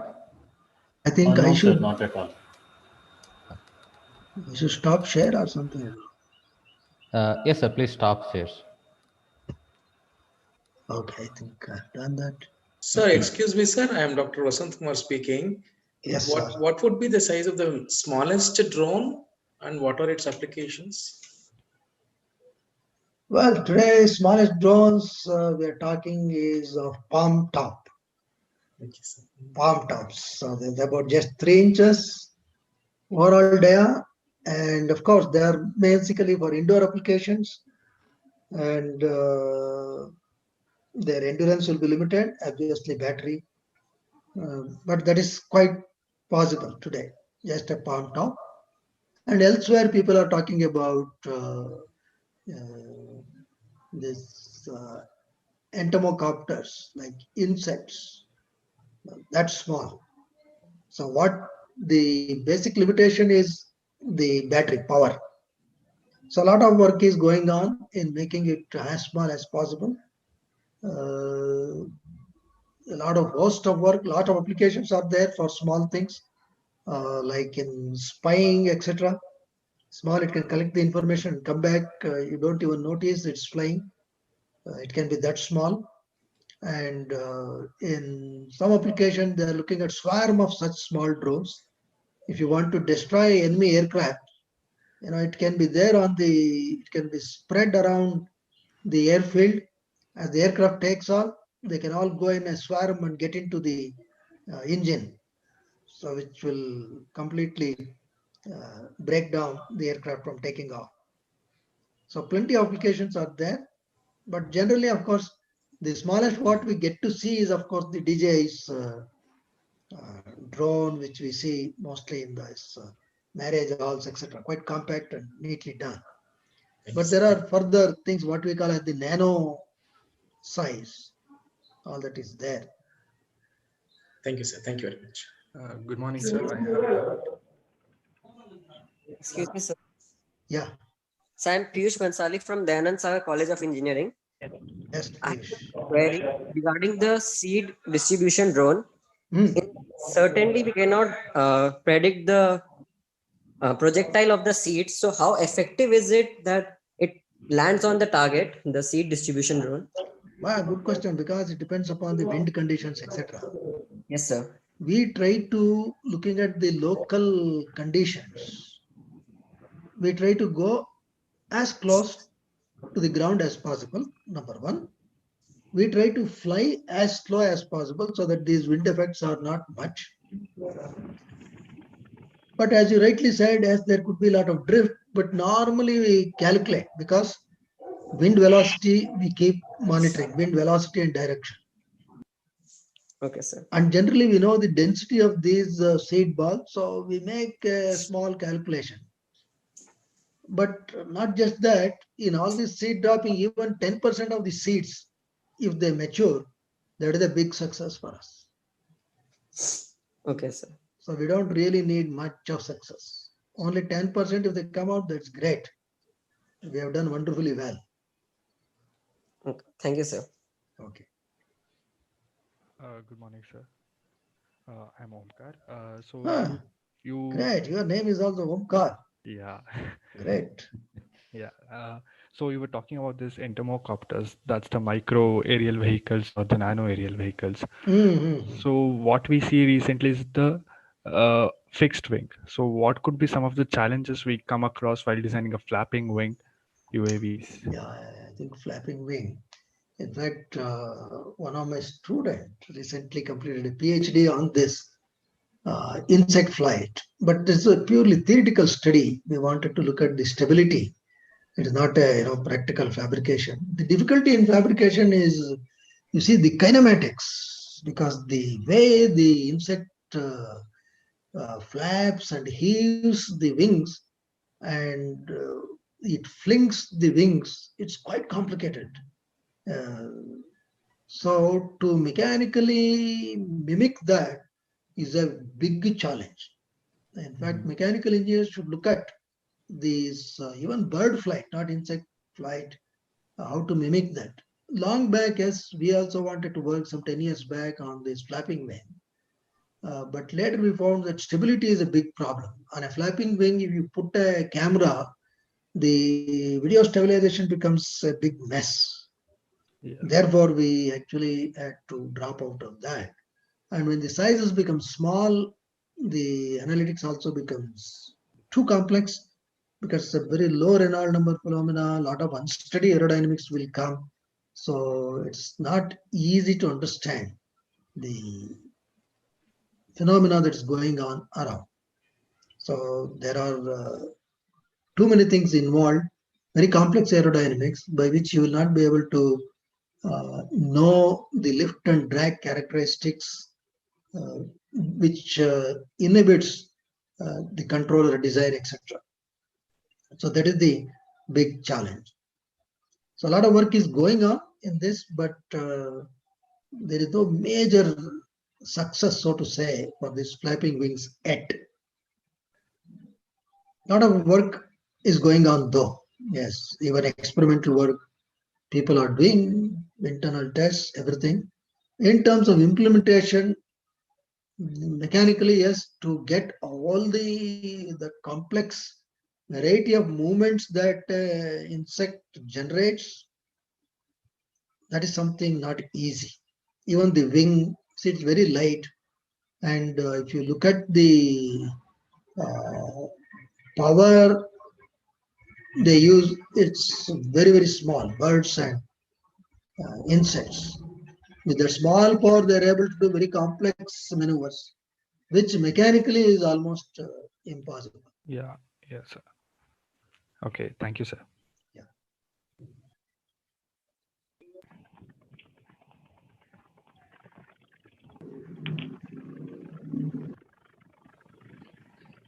Yes, Akshay Raj. Yeah, excuse me, sir. I am Akshay Raj speaking. Sir, Yes. what is the application of a miniature UAVs other than surveillance, sir? Miniature UAVs, well, one of the bad applications I can tell you. Yeah. Miniature UAVs are there. Miniature guns and bullets are also there. Okay. You can mount a gun on a miniature. In fact, because we are in all this drone standardization, I was telling in one of the forum that you should not really neglect, because they consider some of the miniature things under toys and there are no regulations. I was trying to impress upon the authorities that it can be dangerous because a lot of miniature arms are available. You can put a bullet and you can also have a image processing algorithm. In fact, we have done one image processing algorithm. I did not present that. That's called a disguised face identification, which means even if you have put a mask as we use today regularly, even with the mask, even if you have removed your beard or grown beard, etc., we can detect who you are through image processing. Okay. So if you have such algorithms also, because a lot of high-end computing platforms, lightweight, which can be put on drones are available. You can do and take a person as a target, and you can do such high-tech criminal activities. Okay, sir. That apart, for example, when a terrorist attack is there somewhere, if you fly a larger drone, terrorist can obviously look at it. He will shoot it down. But if you have very miniature drones which are of the size of an insect or maybe a little more like a sparrow, etc., he will not perhaps detect it that easily. So you can send it that miniature UAV inside for all the surveillance to know the situational awareness so that the authorities can easily detect. There are also some nuclear installations which need to be monitored and some boilers, etc., which need to be monitored, where because of the complex environment, larger UAVs cannot go. Smaller UAVs can carry the sensors, do a good close inspection of such things. So applications are many. In fact, what is preventing them from flying outside is gust. A small gust comes, they lose control and they are not that stable. So there is something aerodynamically also is problematic in making them for any applications outside. For indoor applications, yes, they are quite used. And as a swarm means groups. If you have groups of such small UAVs, they can do a lot of danger to the enemy or whatever it is. There are a lot of applications, both plus and minus, but more challenges in making them happen. Okay, sir. But I what have it one is, more question. yeah, please. Sir, in most of the colleges, what happens if the students are doing the project and drones things, they will bring a ready-made motor and hardly they will make a frame, only they will design a frame. So can you have any suggestions or research interest?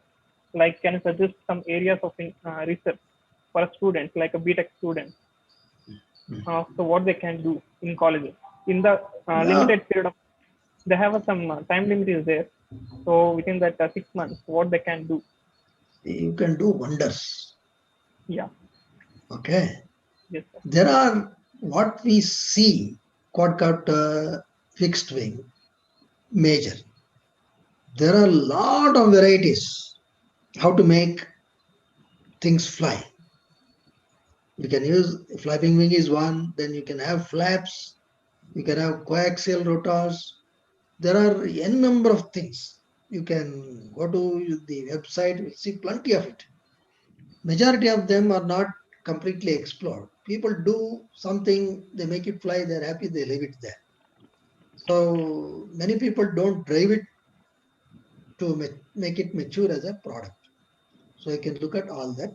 This is number one in making.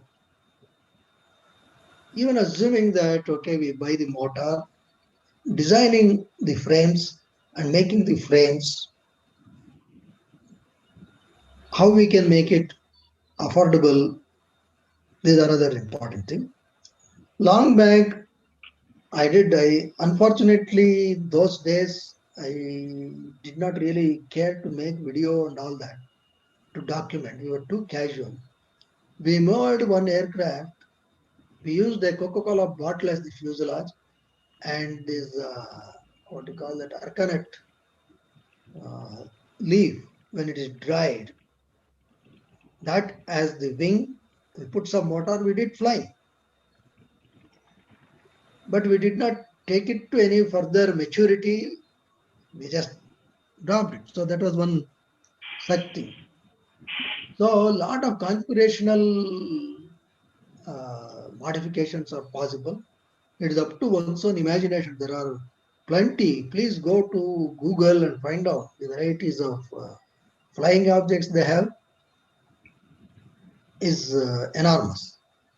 Then people also can look at not just this, for example, the balloons. I mean, helium, of course, you should be careful, but they are much safer. If you have a tethered balloon, for example, you put a camera maybe on your campus. How do you control the balloon? For instance, if there is wind, the balloon will be swayed large. How can I prevent the balloon from swaying? I can put 4 simple motor with propeller on 4 sides, and based on the wind direction, I can fire one of the motors so that the balloon will be stable. On the balloon, I mount a camera so that I can know, one can know the complete campus, what is happening. Then small airships, well, there are plenty of ideas, you see, endless. And when you come to the analytics, that is another area. If you are interested in developing algorithms, violence activity detection using these drones, or estimating the crowd. For example, in Bangalore, you see a lot of strikes happening. Nobody knows how many attended. So there is one algorithm called Jordan's algorithms for mob estimation. We can implement. They can take a drone imagery, you can implement and find out how many mob or how many people are approximately around there. You can develop some algorithms to mix this with the satellite imagery so that you get the advantage of both spectral and spatial imagery. So the algorithms are, have endless applications. The configurations have endless number of varieties. What it needs is that hardworking, sincere approach to make some.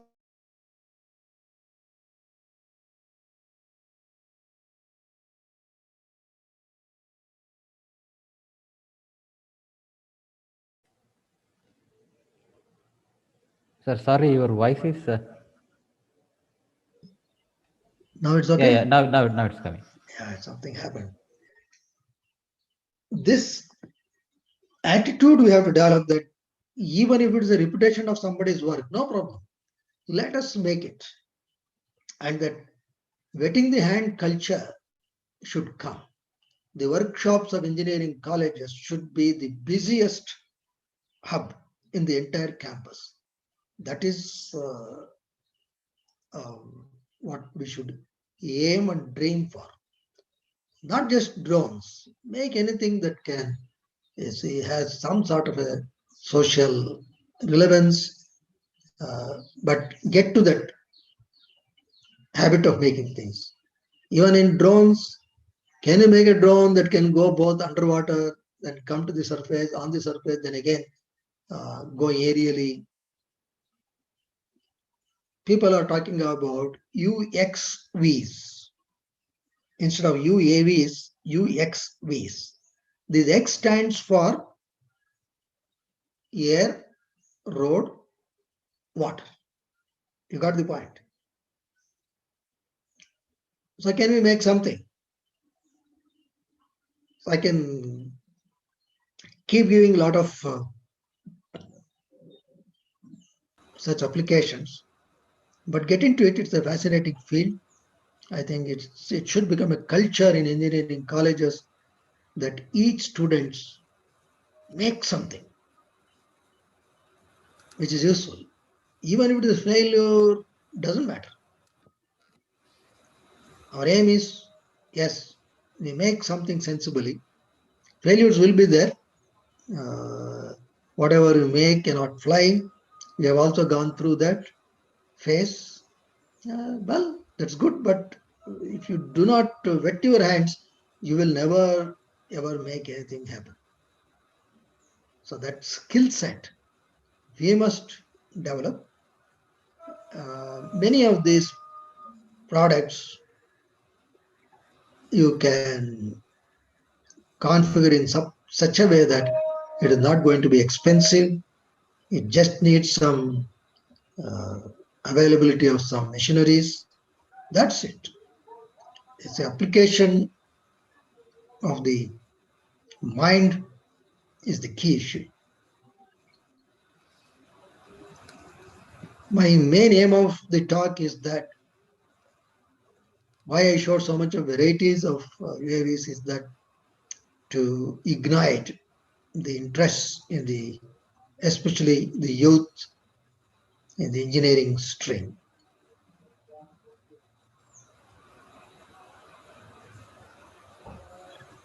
Excuse me, sir. Yeah. Good afternoon, sir. So this is Sumit speaking. Yes, Sumit.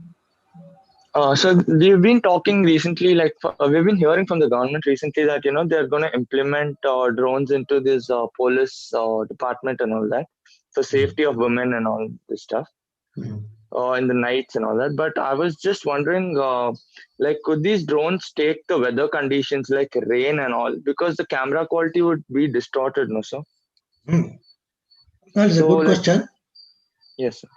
Issue number one, weather. Rain, yes, there are rainproof motors. You can use variety of cameras to extract the image even in rainy conditions. Only problem is with the gust. If the gusts are too large, can it really be stable? If you make the aircraft little bigger, stronger, you will be able to make it robust to the gust. That's the aerodynamic part. But what do you do with the endurance? Today, endurance you can get maximum with the battery is about 3 hours. So every 3 hours, 3 hours is also maximum. Half an hour is what we hear quite often. Every half an hour you cannot launch a vehicle, get it down, launch, get down, do the surveillance. Something should be there monitoring a particular area almost round the clock. Today, drones have not become successful in policing for this reason, because they are trying to use the quadcopters, and most of these quadcopters are endurance of about 20 minutes. So nobody will be interested to fly one quadcopter every 20 minutes. Again, you have to take it to that altitude, everything, and you will miss out a lot of things. What is the solution? The solution is, think of solar-based UAVs. This is not for the first time. The world has already seen this. There are UAVs which can fly for 7 days, day in, day out. Try to configure, look at what are the types of solar cells that are available. Efficient solar cells are not available in our country. Elsewhere it is available. Try to see, try to propose, try to calculate, take a dip into it, and let us not start with the complaint that money is not available. That is secondary. First, let us start on a very positive note. On whatever project, we must be ambitious. We must not allow our dreams to die. We should start. Then, okay, if the project is good, then okay, let us voice it to various peoples. The support can come from somewhere. But having said that, lot can be done with very, very minimal investments. Such things also need to be seen. As in, for example, today, at least some of the streets is easy to cover by a CCTV camera. CCTVs are mostly available. You can use CCTVs, those images, and in any area, if there is any chain snatching or some cases of molestation, the CCTV camera feed should go to one central computing system. It should immediately automatically detect through image processing and alert the police. Just to make the plan little bigger, let us say there is a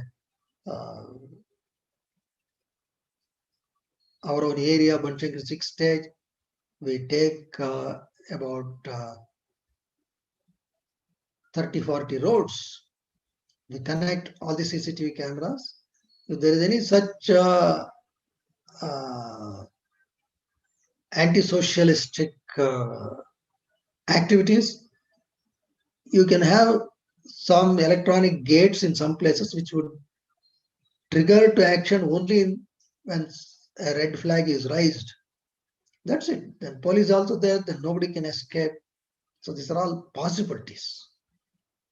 Such algorithms can be developed. Such algorithms are there. We have developed violence active detection, but the disadvantage is they are very, very heavy, computationally very heavy. So we have to think what we can use for policing. Drone is not the only solution for everything, we should remember. Apart from that, what can we do? What can we use? These are some of them. And also, well, on a balloon, can I mount? Because it's easy to launch a balloon in some places. It may be less expensive. Endurance is not a serious problem. Of course, helium, safety, security are there, but can we design something? So once you get into this problem solving mindset, solution will somehow come. Okay.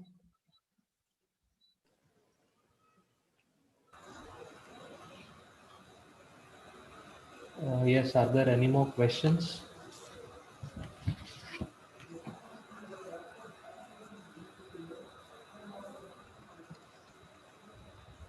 Okay, I think there are no more questions from the participants in this vast session, knowledgeable session about drone computing and its applications. Thank you, sir, for your very much insightful thoughts in making us understand about this topic of drone computing and its application. We feel very inspired and motivated about your application studies in various aspects of real life problems and finding a suitable solutions for them. This address has really given certain provoking ideas to the participants of this program, which would be of great help in the future. The plenary sessions will be starting at 2 p.m. and once the completion of plenary sessions, the respective themes paper presentations will follow on and the link for the same has been sent to the participants. Thank you one and all. Thank you very much, sir. Thank all the participants. I thank the Dayanand Sagar University, the principal and other administrative authorities and my friend Dr. Harish for creating this opportunity to be with you all and share some of the work that we are doing at Department of Aerospace, Indian Institute of Science. Wish you all the best. I wish this conference all the best. I'm sure you will have a lot of things to take and move towards Make in India. Thank you. Thank you, sir. Thank you very much. Really, it was really interesting talk. I hope all our faculty and all the students have benefited a lot from this presentation. Yes, Once again, on behalf of organizing committee, students and staff there of is some DSC, hand rise, I see. Yes. Any questions? Any more questions?